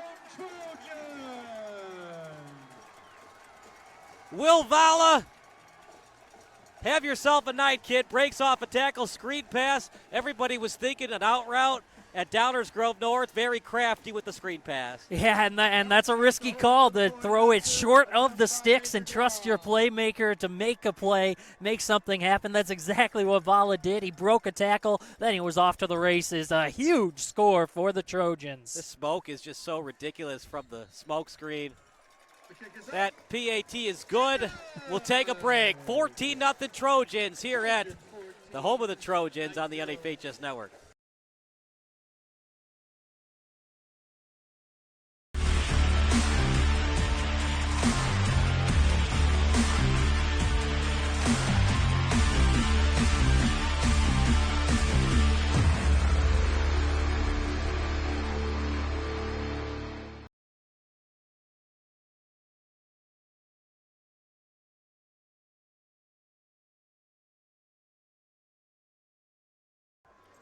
$14-0 in favor of the Trojans. Hayden, you were down at the sidelines. I assume it was very electric on the DGN side. Right before that, Thulin got his right ankle attended to by the training staff after that big catch that got them in position for that touchdown play. Just something to look out here for. It's the third quarter winds down and the fourth quarter starts. All right, thanks so much. Oliver Thulin will take a look out for that and see if he plays later on in this game. 14-0 Trojans. Almost a backbreaker, one would think, against the Knights. They got him to 4th and 8. Lansu and the offense decide to stay out there. They had the tackle short of the sticks. And Will Vala showing why he's playing Division I football next season. Yeah, he knew he just had to break one tackle to pick up the first. He did more than that, bringing it all the way to the house. A huge score for Downers Grove.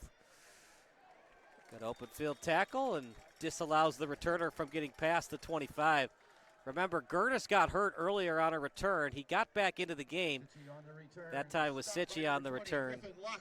And you got to think, if Gertis was healthy, would he have caught that possible game-tying touchdown to make it 7-7? It was certainly close. And again, yeah, maybe if he can push off a little more, then he could get there if the quarterback puts it a little closer. But, I mean, in that play, you're trying to put it toward the corner where only your receiver has a chance.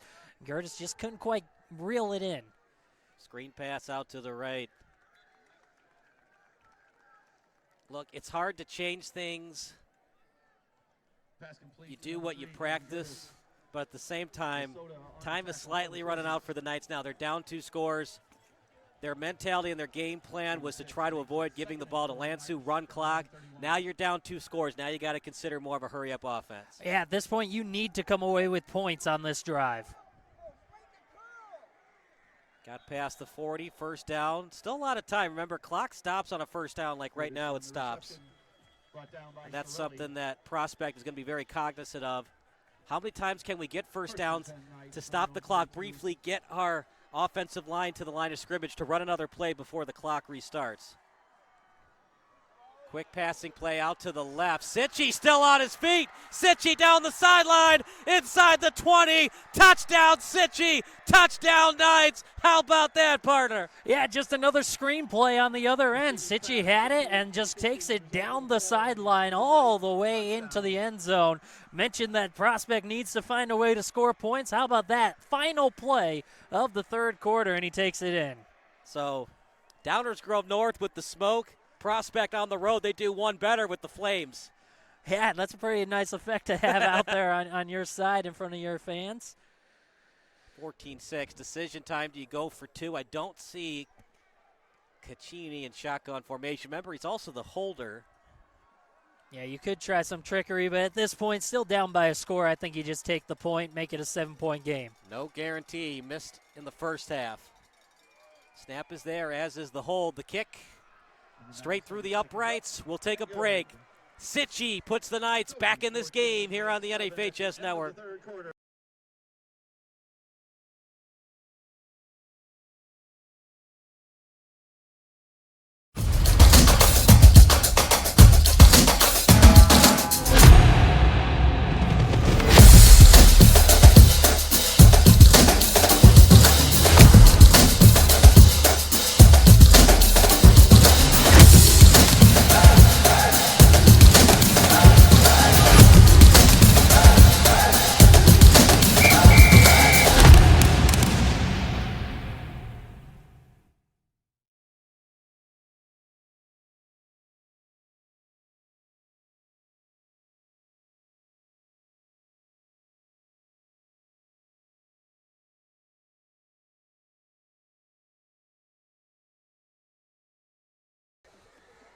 14-7, just when you thought Downers Grove North might have this one in the bag, Sitchy says, not so fast, my friend, right down the sideline for the long touchdown reception. Yeah, you talked about them wanting to be quick. I said they need to get points. Well, they did it both. Final play of the third quarter, bringing it in for the touchdown, and now it's back to that one-score game. 7-point deficit for Prospect as they kick it off. Going to be returned at the 12.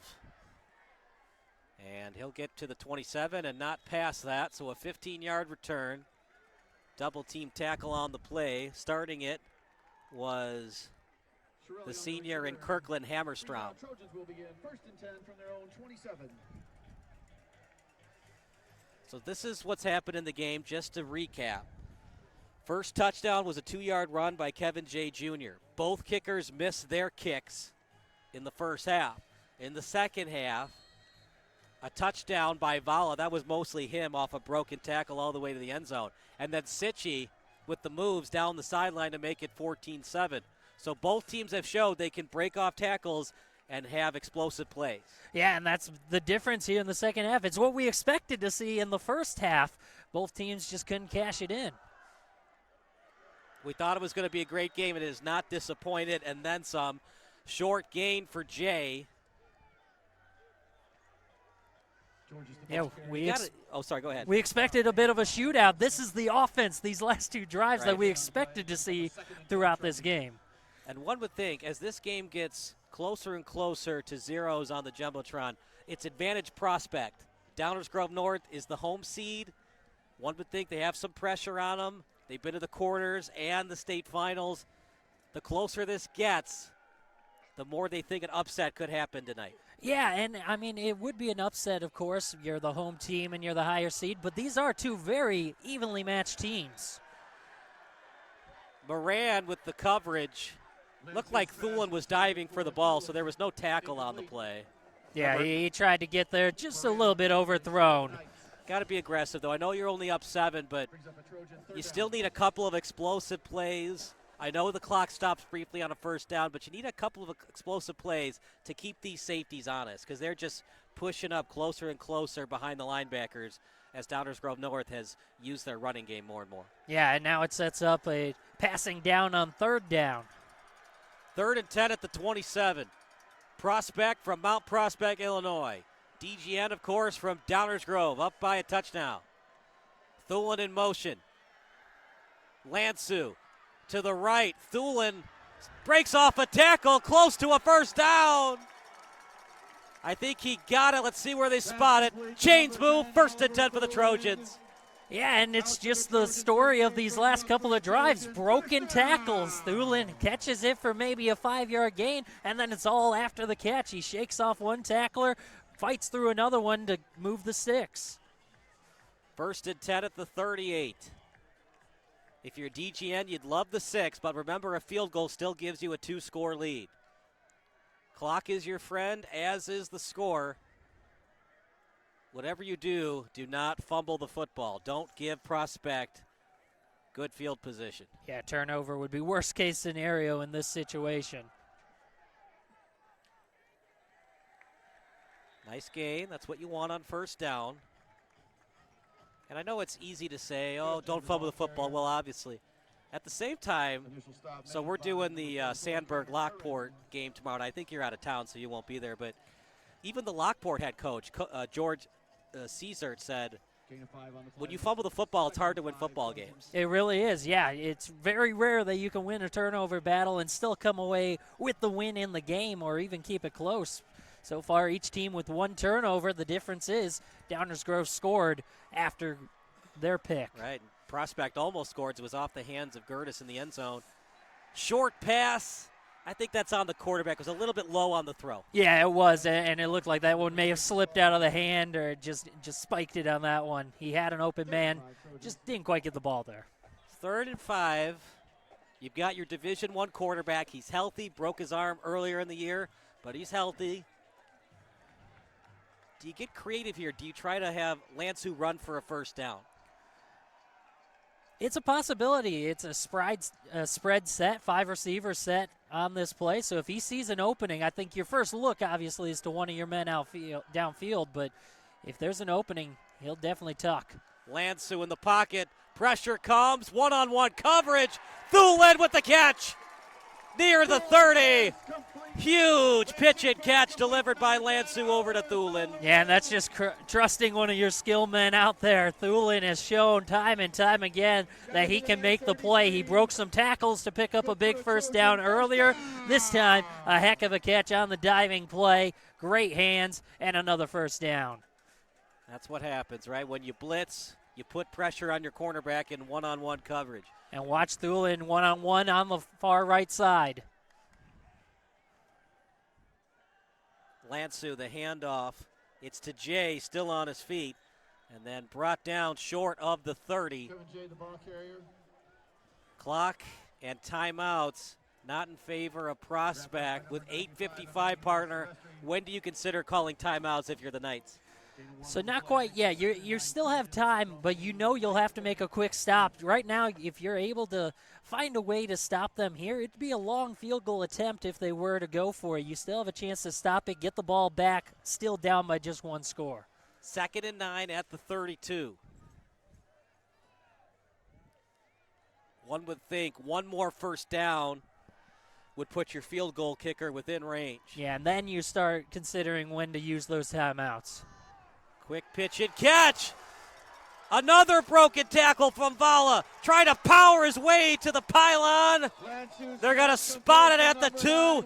This guy is fun to watch. Number 9 for the Trojans. He certainly is the 6'3", 225-pound senior. He was using all of that strength, breaking tackles, and bringing it all the way down to the 3-yard line. It looks like is where they'll spot it. So originally it was the 2. They're going to push it back to the 3.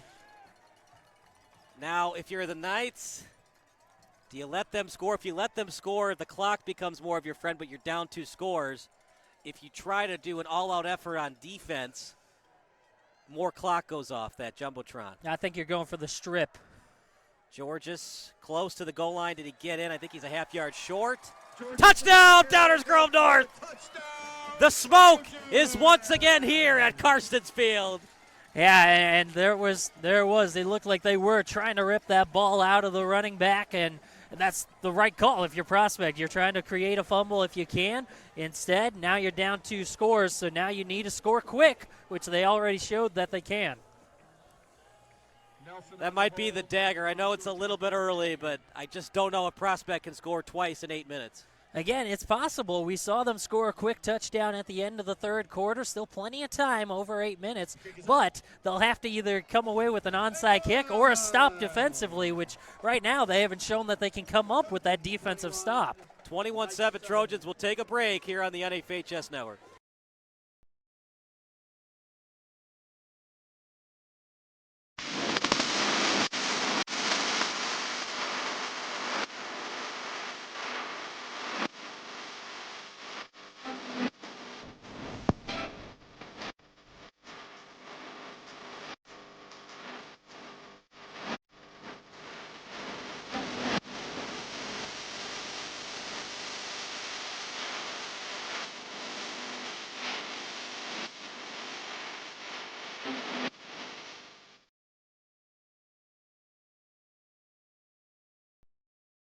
For the Knights.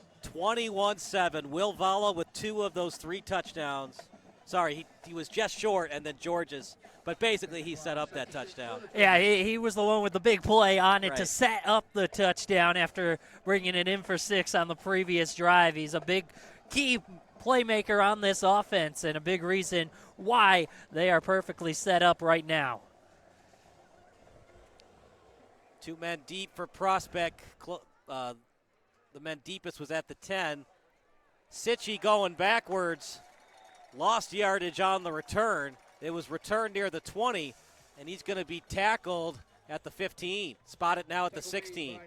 Yeah, that was a perfect squib kick there. It was a rolling football by the time it got to Sitchy, and great coverage there by Downers Grove. It's got a friendly spot. They're going to say actually the 19, so they're going to say forward progress stopped at the 19. Remember, they do give these guys friendly spots at the high school level. 1 in the backfield. Caccini with plenty of time in that pocket. Downfield. And it's going to be a pitch and catch, past the 30. Slow to get up is Sitchy, but he'll get up. He's got about a couple of seconds to get up, otherwise he has to sit out for at least a play. Yeah, and he picks up the big first down there. Nice job. Again, a heavily contested catch by Sitchy. So one in the backfield again. They're going to do this a lot the rest of the night. Caccini over the middle, close to the first, and he'll get it. Just past the sticks, again to Sitchy, and he looks a little hobbled right now. Yeah, he definitely felt it on that previous tackle, but he's gutting it out for his team. Sitchy lined up on the far side. This is it. Your season ends if you don't score 14 points in 8 minutes. I don't know if I love that play call. Short gain, and it's going to use up a lot of clock unless you call a timeout here. Yeah, you're just creating a more manageable second down, but like you said, you're down 2 scores. You need to be pushing the ball downfield.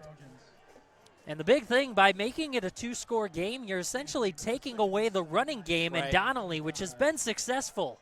You could do it a couple of times. Caccini, bad pass. He did put a lot on it, so it was hard to pick off. As the closest DGN player to that was Rise Domino. 3rd 7, partner. What do you want to do here? Obviously 4-down territory. Yeah, you're looking to pass. You want to see if you can get an open man on either side again, and look for Sitchy. He's on that far left side. 3rd and 7, ball on the 45. Caccini will run with it himself. 4th and short. See if they call a timeout or if they're just going to roll with it and go for it with the clock continuing to run. And now you just need to pick up the first down. So Donnelly is back in effect. You could possibly try to run it, pick up the first. But you want to be quick. You want to pick up the first down and then get right back to work. Maybe the reason you don't call a timeout there, you're trying to save them in case you need to call 3 timeouts to get the ball back on a punt. Caccini with time. And it's going to be completed on the sideline. Sitchy is just finding a way to battle his way through the injury and gets the first down catch. Yeah, that was just a lighter coverage there. Sitchy was wide open, easy pitch and catch. He catches it, steps out of bounds, first down. Arguably speaking, Brandon, you got to score in the next 2 minutes to have any kind of chance, one would think. The real question is, will they be able to make a stop, is what it will come down to. If you're able to make a quicker stop, you have a little bit more downtime and time to spare. The ball's out. I think the hand was moving forward. Regardless, it was recovered by Donnelly. If they call a fumble, though, the clock continues to run. If it's an incomplete pass, it stops the clock automatically. And the call right now is it was a fumble, loss of 2 on the play. But again, Donnelly comes up with the football. Another report from Hayden Bales. Hayden, number 6 in Sitchy, was a little banged up on a catch a couple of plays ago. He was. That is indeed true. I'll also tell you this. The defense was telling one another, hey, look, this offense is going to give us another chance. So let's be ready to make our mark on the game. Coming down to the last seconds here, but it was a big 4th down on that last play. Let's see if they can get it going here for the next 2 plays. So it's going to be 3rd and long coming up. I know you don't want to call timeouts here, Brandon, but I think that was the time you had to call a timeout. A lot of clock wasted off that sack. Yeah, the clock's continuing to run, and I think it's like you said earlier, they're saving those timeouts for the defense on the defensive side, but they need a score before they worry about that. Going downfield with it down the sideline. Did he complete the catch? Yes, he did. He did. 1st and 10. My goodness, what a throw by Caccini. And right now, their season is still alive. Yes, it is, and it's Sitchy who, again, is just gutting it out after that play. Hands on the hips and bent over a little bit, waiting for the rest of his teammates to get up to the line of scrimmage. He appears to be in some pain, but he's gutting it out, comes up with a huge catch. One in the backfield, and now Donnelly calls for the ball. Caccini to the end zone, wide open. Oh! Just a little short. He was throwing across his body a little bit.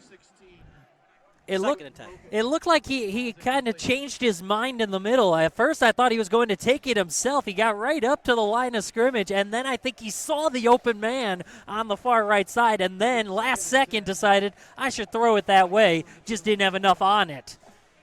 Second and 10. If you're Downers Grove North, try not to give up a touchdown. If you have to give it up, make them waste as much clock as possible. They're going to run it. Not a surprise, as Donnelly's been their go-to guy much of the game, but that does waste some clock. Yeah, right now in the red zone, anything's available. They're just trying to find a way to get it into the end zone. You need a touchdown here if you're Prospect.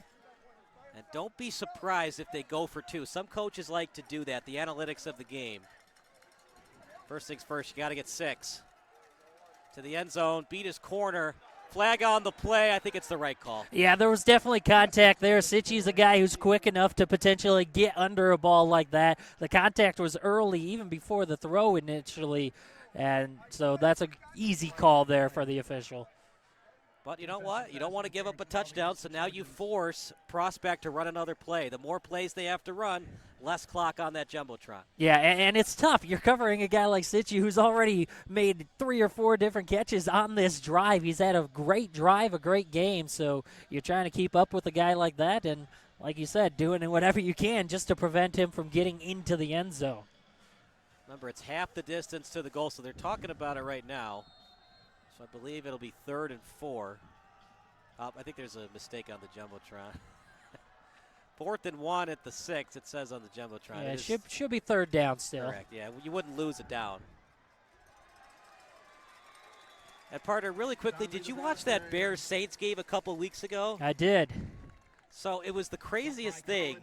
Caleb Williams committed a false start because he couldn't get the ball snapped. But because it's a false start, it's an automatic dead ball. So the Bears were allowed to kick a field goal. That's something they have to talk about in committee because the Bears were kind of rewarded for committing a false start. Yeah, and that's one of those things where it's tough either way on how you decide to call that one, but by the rule book, it is the right call. It's a dead ball because there was movement, and if the offense jumps early, it's a dead ball. If it's the defense, if there's an advantage, you let it go. Yeah. That was interesting. There's a big 4th down conversion there by Donnelly. 1st and goal at the 3. He's close. Where will they spot it? Touchdown, Prospect. Touchdown Knights. Don't go anywhere. We still got a ball game. And they also have 3 timeouts, so they don't necessarily have to do the onside kick here. No, but you need to get the ball back quickly. Only 3 minutes left, and Downers Grove, if you do end up kicking it to them, they're just going to try to keep doing what they have been doing, and that's moving the football. Such a important PAT here.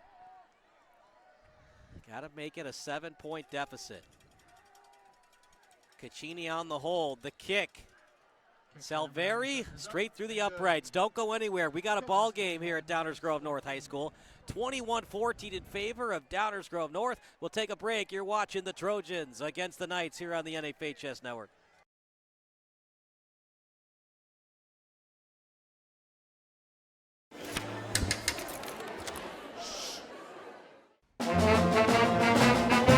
Hey, conductor, how about something new? You played this last year. Come on, get your head out of your sacks. Shh, we're trying to hear. Well, I'm sick and tired of hearing your kid play the wrong notes. Where's my kid solo? At least you can see your kid. Why is my kid stuck way in the back? The conductor only plays his favorite. I get her, not solo. You saying I did?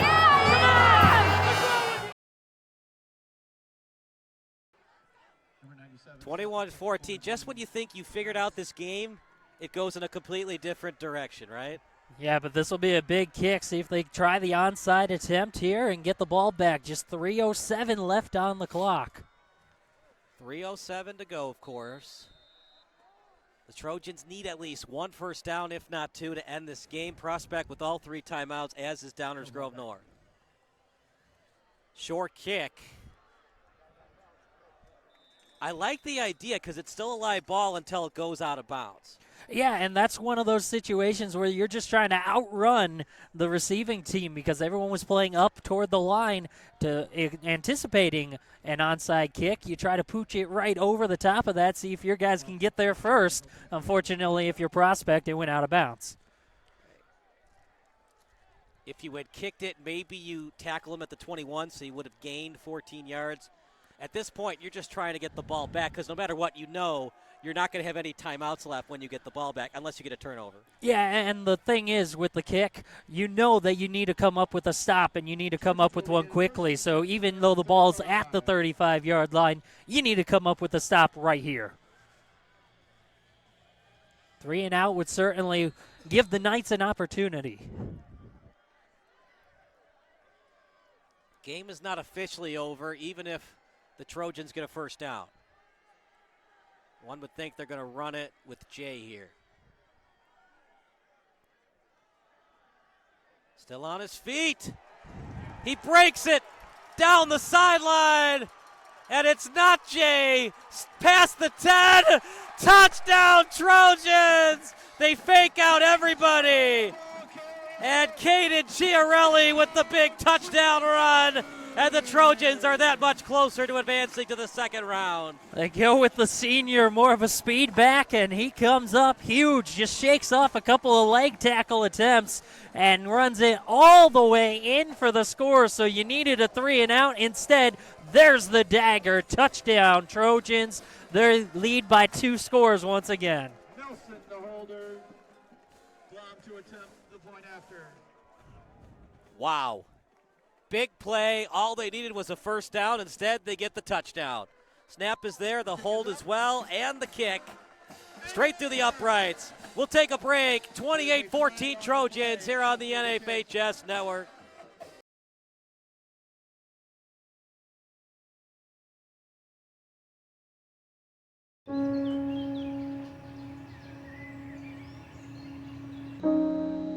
This high school gym used to be packed most nights.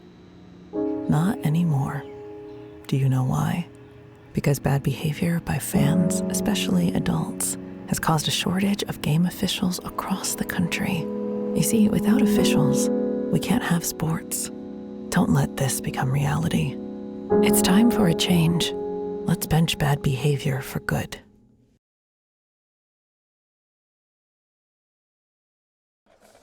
So there is a personal foul on the play. It is on the Trojans. So there will be 15 yards added on the kick for Prospect. Game is pretty much over, one would think, unless Prospect scores very quickly. They do have 3 timeouts, so if they can somehow score quickly without having to call a timeout, they wouldn't necessarily have to do the onside kick, but are they really going to score in a minute or less? It's probably going to take them at least 2 minutes to score. So they're probably going to have to do the onside kick. Yeah, they're going to be looking to air it out, though, here early. You want to try to save those timeouts if possible. And, yeah, under 3 minutes to go. The good thing, if you want the silver lining on that, is that if you're going to give up the score, give it up on the first play so that it didn't take any time or any of your timeouts. Reminds me of that Super Bowl. Giants-Patriots, Ahmad Bradshaw tried to go down at the 1 yard line, and he got the butt touchdown. Yes, he did. Scored with his butt across the goal line. I doubt that Chiarelli would have done that. I guess he could have done that. He could have given himself up with a slide. Yeah, but in this situation, to go up 2 scores was definitely the right call. Right, I think it was too.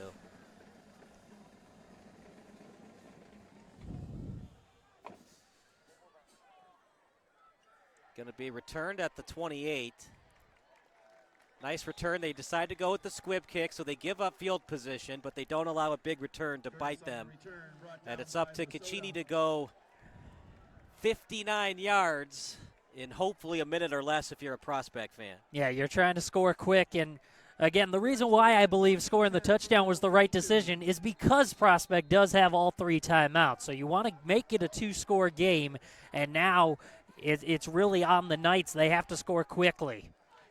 They're going to spot it just short of the 42. Short passing play. And this time it's Prospects number 4 in Kemp. Remember, Chiarelli, number 4, surprisingly got that ball on first down. the chunk plays have killed Prospect. They were in this game for a lot of it. They just haven't been able to get an open field tackle when they've needed it the most. Yeah, and that's really been the story of this second half. The touchdown drives for the Trojans have all come with broken tackles. What's the old saying, one man, one tackle? If you can do one man, one tackle consistently, you're going to win football games. Yeah, certainly. In this case, it's been one man breaking tackles, and it's been a wrecking crew scoring points for the Trojans, and now they're set up well. Remember, Prospect has all 3 timeouts, so they don't necessarily have to go out of bounds. They're looking more for chunk plays versus stopping the clock. Pump fake from Caccini. Dropped. That one hurts as it was attempted to Kemp. Would have stopped the clock, and it would have been a first down. Yeah, it would have, and you can see that Downers Grove, they're playing zone. They're giving the underneath stuff as they know they're up by 2 scores. They're willing to waste times and give those chunk plays to Prospect and really just force them to take the underneath routes. 2nd and 10 at the 41. Caccini, and he's going to be brought down. Now, was he grabbed up in the air and pulled down? If so, that's a personal foul against Downers Grove North. Right now, they're saying just a regular tackle. Yeah, looks like a good sack, clean sack there by Downers Grove. You'd have a lot of guts as an official to call a personal foul there. It did look like he grabbed him up a little bit, but did he push him off the ground? That's the question. And I don't think he did. I think that's the right call. It's a clean sack. Hook and ladder. A little Music City Miracle-esque play. And Downers Grove North is arguing it's a forward pass. I don't see any yellow laundry. Yeah, that last one, if it wasn't forward, it was almost even in terms of the throw across. Risky play, but it works out. First down.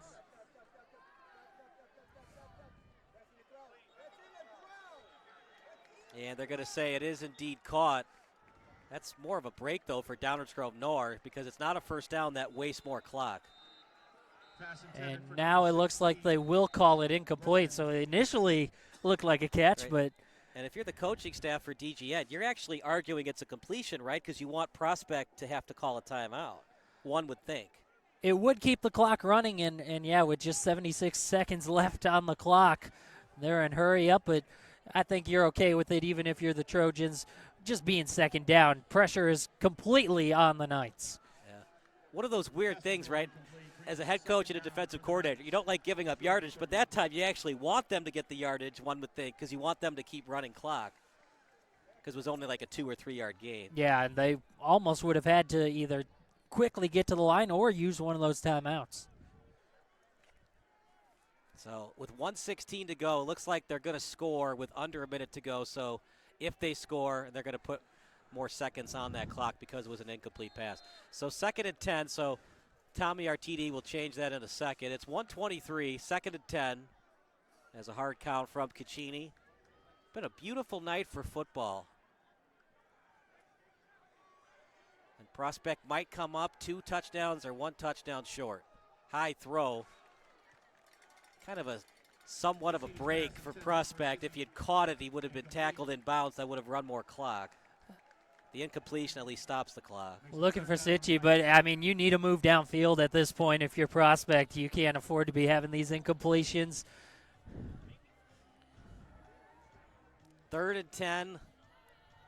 If you're DGN, like we talked about previously, 1 man, 1 tackle. Try to force them to go for it on 4th down. Don't give up a first down here.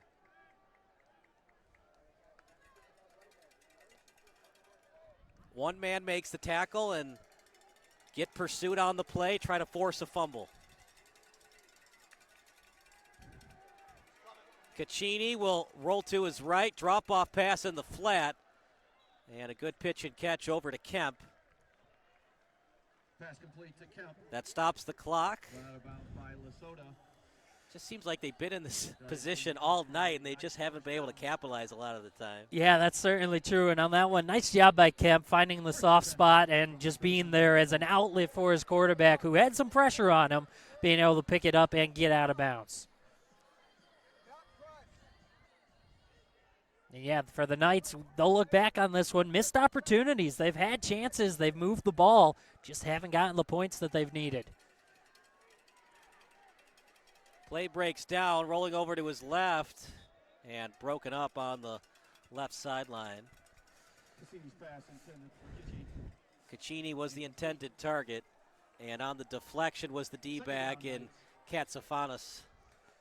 Yeah, looking for Sitchy once again. He's been the go-to in this fourth quarter so far for Prospect. 2nd and 10 at the 19. It's very impressive. They have not had to call a single timeout yet. They've been able to do this with keeping all 3 of them.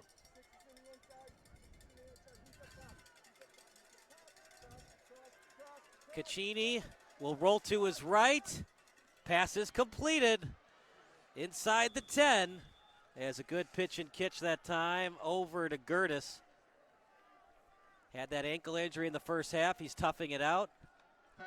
Clock continues to run. They got to score quickly. Now will they spike it here or run a play? 50 seconds left.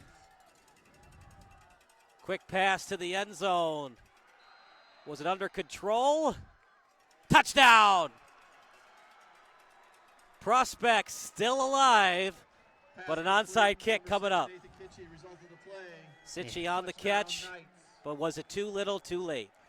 Yeah, and it's like you said, it's going to come down to that onside kick. But again, you mentioned it didn't have to use timeout, so if they can force a 3-and-out, even if you don't get the onside kick, you'll have a little bit of time left to possibly do something, but you'll have to score almost immediately.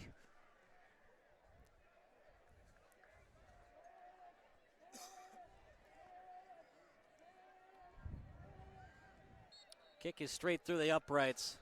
So Prospect still alive. And remember, you don't have to do an NFL-style onside kick. You don't see a lot in high school. But remember back in the day in the NFL, a lot of teams would try to put all 11 players or 10 players to the right. Right. You could theoretically do that today if you want, if you're Prospect. I don't know how much that increases your chances, because if you put 10 players to the right, the return team could do that as well. But I am interested to see, though, how they decide to do it. If they try to do it the more conventional onside kick and just try to beat them man-on-man up front, or if they do try to kick it over the top again, and also how Downers Grove decides to do it if they have someone a little closer to the backside to try to get that and prevent that play. If you're DGN, if the ball's in the air, you can call a fair catch. So if they try to do that again, that's something DGN has to know. I think it's going to be a standard onside kick. Don't be surprised, though, if Silveri decides to do one of those onside kicks to himself. Anticipate the ball to the right side, though. That's where all the receivers are, all those skilled hands players, the hands team, including Gertis and Sitchy and Donnelly, all 3 of them to the right side. Game is not over if Downers Grove North recovers, since Prospect has all 3 timeouts. And DGN will talk this over on a timeout. We'll stick with the action. So DGN now with 2. And one thing they're possibly talking about is what we were just saying, that you see their big 3 offensive skill makers all lined up right next to each other. You're anticipating the ball going that direction and to that spot.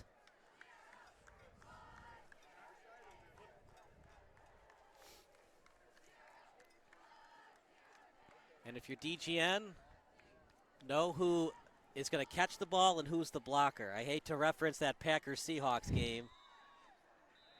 I don't know if the guy that dropped it was supposed to catch that ball. He certainly was not a few years ago when that one happened. And, yeah, you know your assignment and stick to it.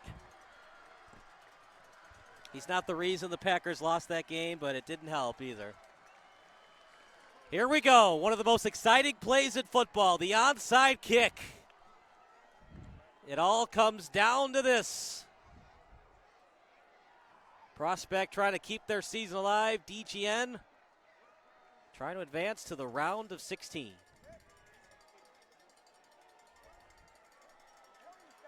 What a game tonight, 15 versus 18.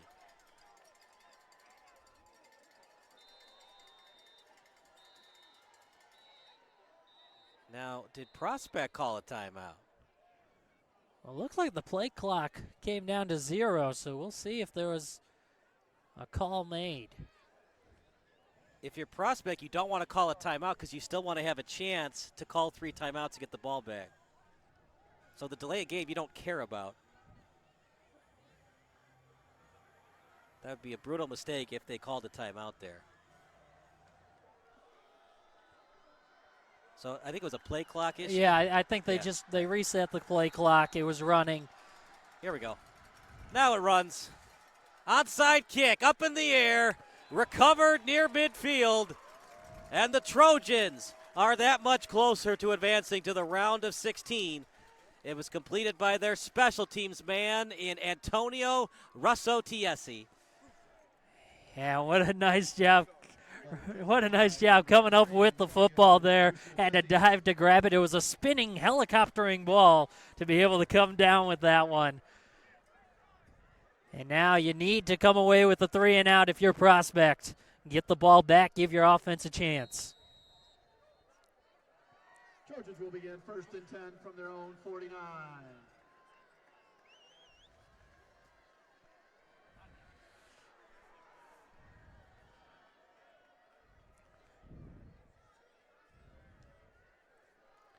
First and 10 at the 49. Handoff up the middle. Couple of yards. And not only does Prospect have to call timeouts quickly, but they got to know when he's down and then go to the nearest umpire or referee and say timeout, timeout, timeout to save as much time as possible. Yeah, and at this point, you know they're going to run it. They're trying to take up as much time as they can and take those timeouts. First down would end this ball game, but if you're Prospect, you need to make the tackles. That was the story of this fourth quarter. Missed opportunities, missed tackles on those previous touchdown drives by the Trojans. Can't miss a tackle here. You need to be able to complete the play, force a 3 and out, get the ball back to give yourself a chance.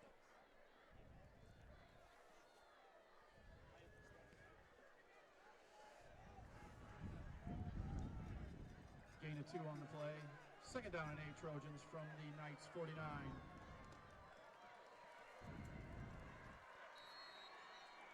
First and 10, now make it 2nd and 8.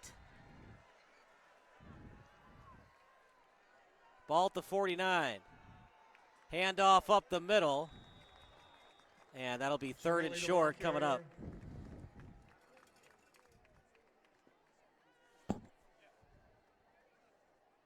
Tackle made by Colin Fouch.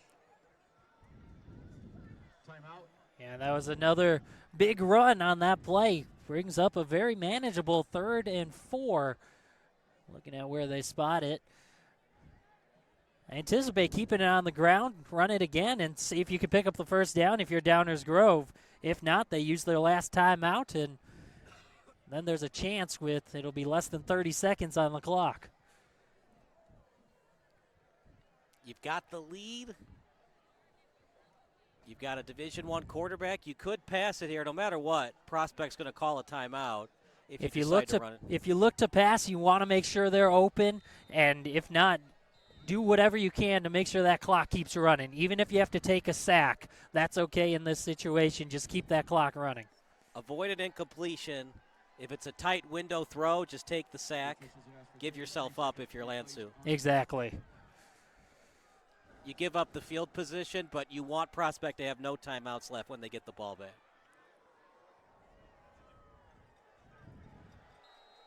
See if they go aggressive on the play calling or conservative.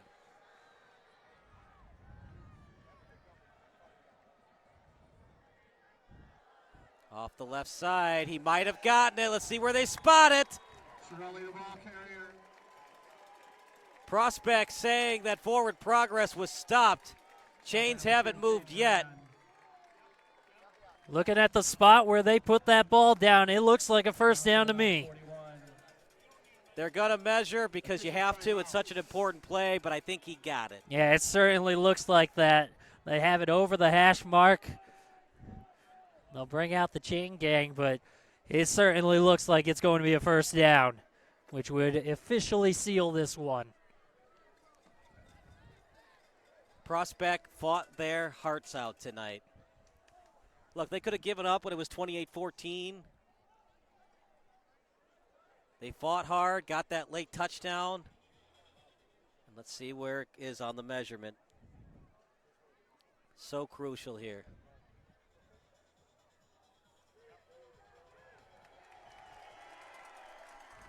Result of the play, the Trojan first down. Yeah, got it by about 3/4 of a football, and that'll do it. Victory formation coming up for Lansu and the Trojans. And for the Knights, so close and yet so far. Yeah, and again, like we talked about, just missed opportunities, especially in that first half. Both teams missed out on opportunities for points. For Prospect, that interception on their very first drive, a missed field goal. They had some chances to come away with points, just couldn't finish off their drives.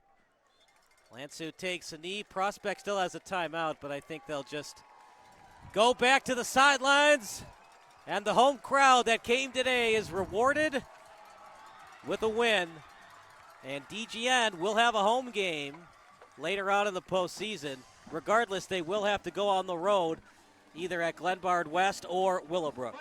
Yeah, and it'll be likely the number 2 seed in Glenbard West, which will be a big challenge for them, or against Willowbrook. If they come up with a big upset, then don't look too far over the underdog either if they come away with it. But they know that they'll have to clean some things up from tonight, cap off some of those drives that they didn't hear. But for right now, you celebrate this win. That was a huge win in a day when the offense wasn't quite as sharp as it has been on other days. Again, just in terms of finishing off those drives. But celebrate the win. Congratulations to the Trojans. And maybe thinking about using Caden Chiarelli more. He looked great on that lone carry of the game, all the way to the end zone. Caden Chiarelli, one of our 3 stars of the game. Brandon, who are the other 2 stars brought to you by the NFHS Network? Well, I'd definitely say Will Valles has to be one of those. He came away with 2 huge plays, one being a touchdown to really put the Trojans ahead. That was the first time they jumped ahead by 2 scores, and then he set up another touchdown later on, the big tight end. A huge playmaker breaking tackles, and then I'll give Oliver Thulin another one. He came up with some huge catches in that fourth quarter to help lead to some of those touchdowns as well. So that does it for our in-game broadcast. I'll go downstairs for the post-game show. But for now, that does it for our in-game broadcast. For Kevin Macy, for Tommy Gilbert, for Brandon Janeska, and for Hayden Bales, I'm Kyle Smith. Final score, 28-21 in favor of the Downers Grove North Trojans. Post-game show coming up next here on the NFHS Network.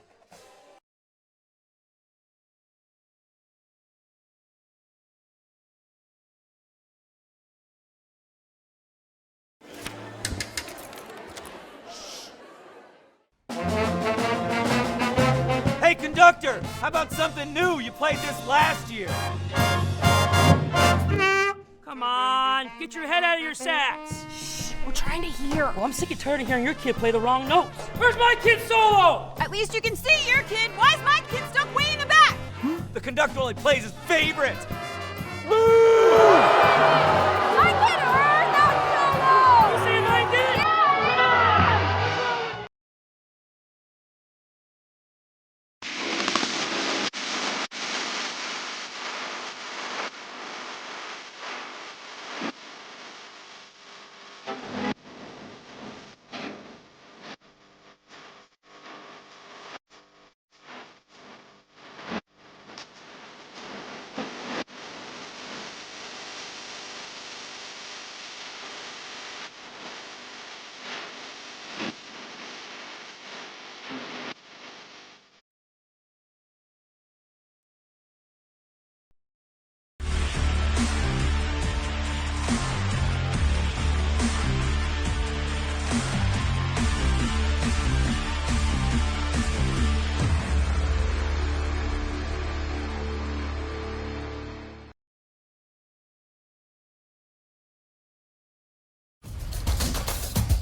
High school sports fans, relive your favorite moments. Just click the shopping cart below the video player to get your digital copy today.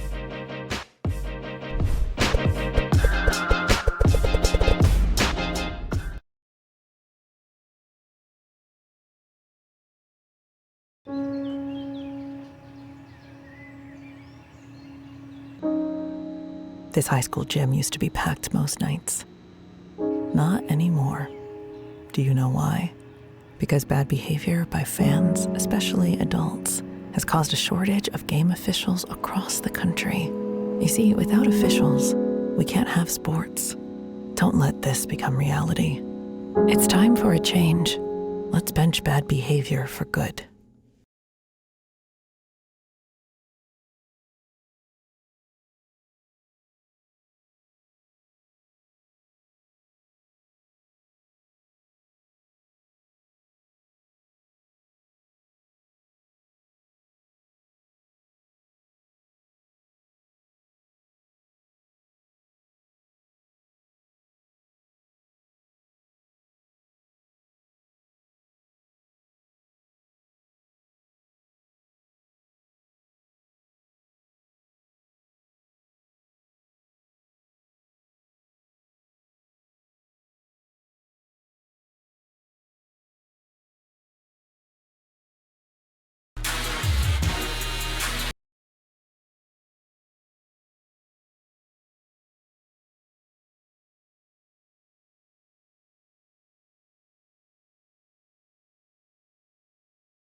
There have always been a few, ready to fight and win. Since 1775, these few have been Marines, and they come from across this land to defend the future of our nation. This year, our Corps celebrates 250 years, and Marines are proud to serve this country, each other, and all that is still to come for America.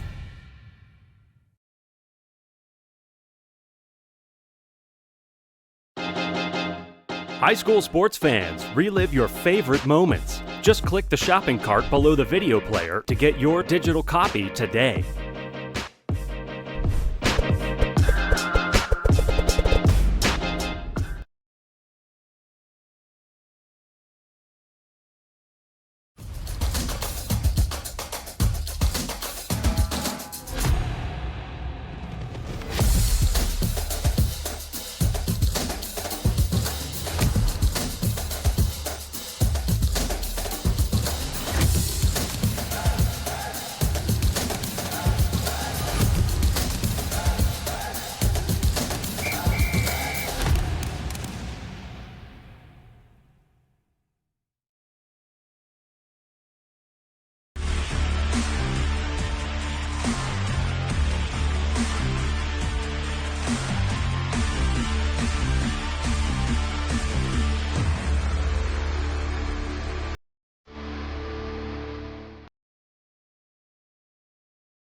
Hey, conductor, how about something new? You played this last year.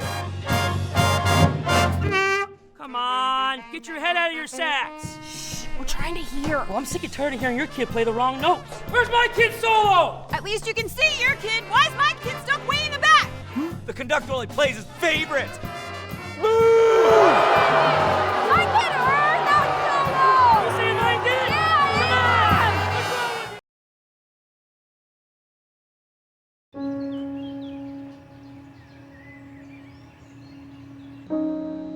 you? This high school gym used to be packed most nights. Not anymore. Do you know why? Because bad behavior by fans, especially adults, has caused a shortage of game officials across the country. You see, without officials, we can't have sports. Don't let this become reality. It's time for a change. Let's bench bad behavior for good.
There have always been a few, ready to fight and win.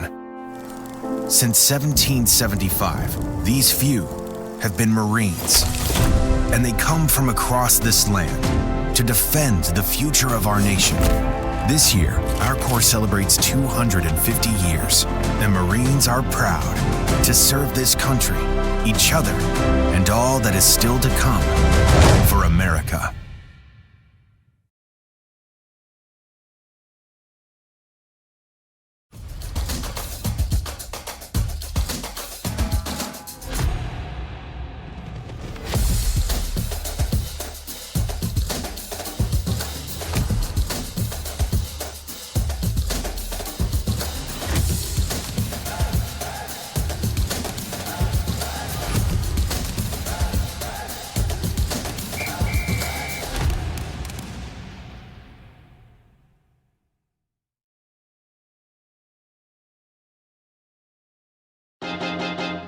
High school sports fans, relive your favorite moments. Just click the shopping cart below the video player to get your digital copy today.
Hey, conductor, how about something new? You played this last year. Come on, get your head out of your sacks. We're trying to hear. Well, I'm sick and tired of hearing your kid play the wrong notes. Where's my kid solo? At least you can see your kid. Why is my kid stuck way in the back? The conductor only plays his favorite. My kid earned that solo! You saying I did? Yeah! Come on! What's wrong with you? This high school gym used to be packed most nights. Not anymore. Do you know why? Because bad behavior by fans, especially adults, has caused a shortage of game officials across the country. You see, without officials, we can't have sports. Don't let this become reality. It's time for a change. Let's bench bad behavior for good.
There have always been a few, ready to fight and win.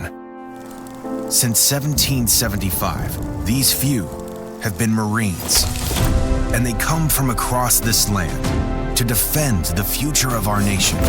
This year, our Corps celebrates 250 years, and Marines are proud to serve this country, each other, and all that is still to come for America.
This high school gym used to be packed most nights. Not anymore. Do you know why? Because bad behavior by fans, especially adults, has caused a shortage of game officials across the country. You see, without officials, we can't have sports. Don't let this become reality. It's time for a change. Let's bench bad behavior for good.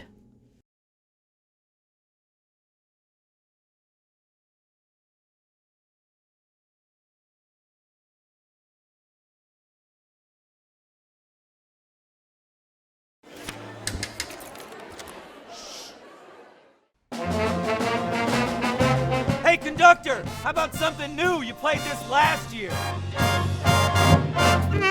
Come on, get your head out of your sacks. We're trying to hear. Well, I'm sick and tired of hearing your kid play the wrong notes. Where's my kid solo? At least you can see your kid. Why is my kid stuck way in the back?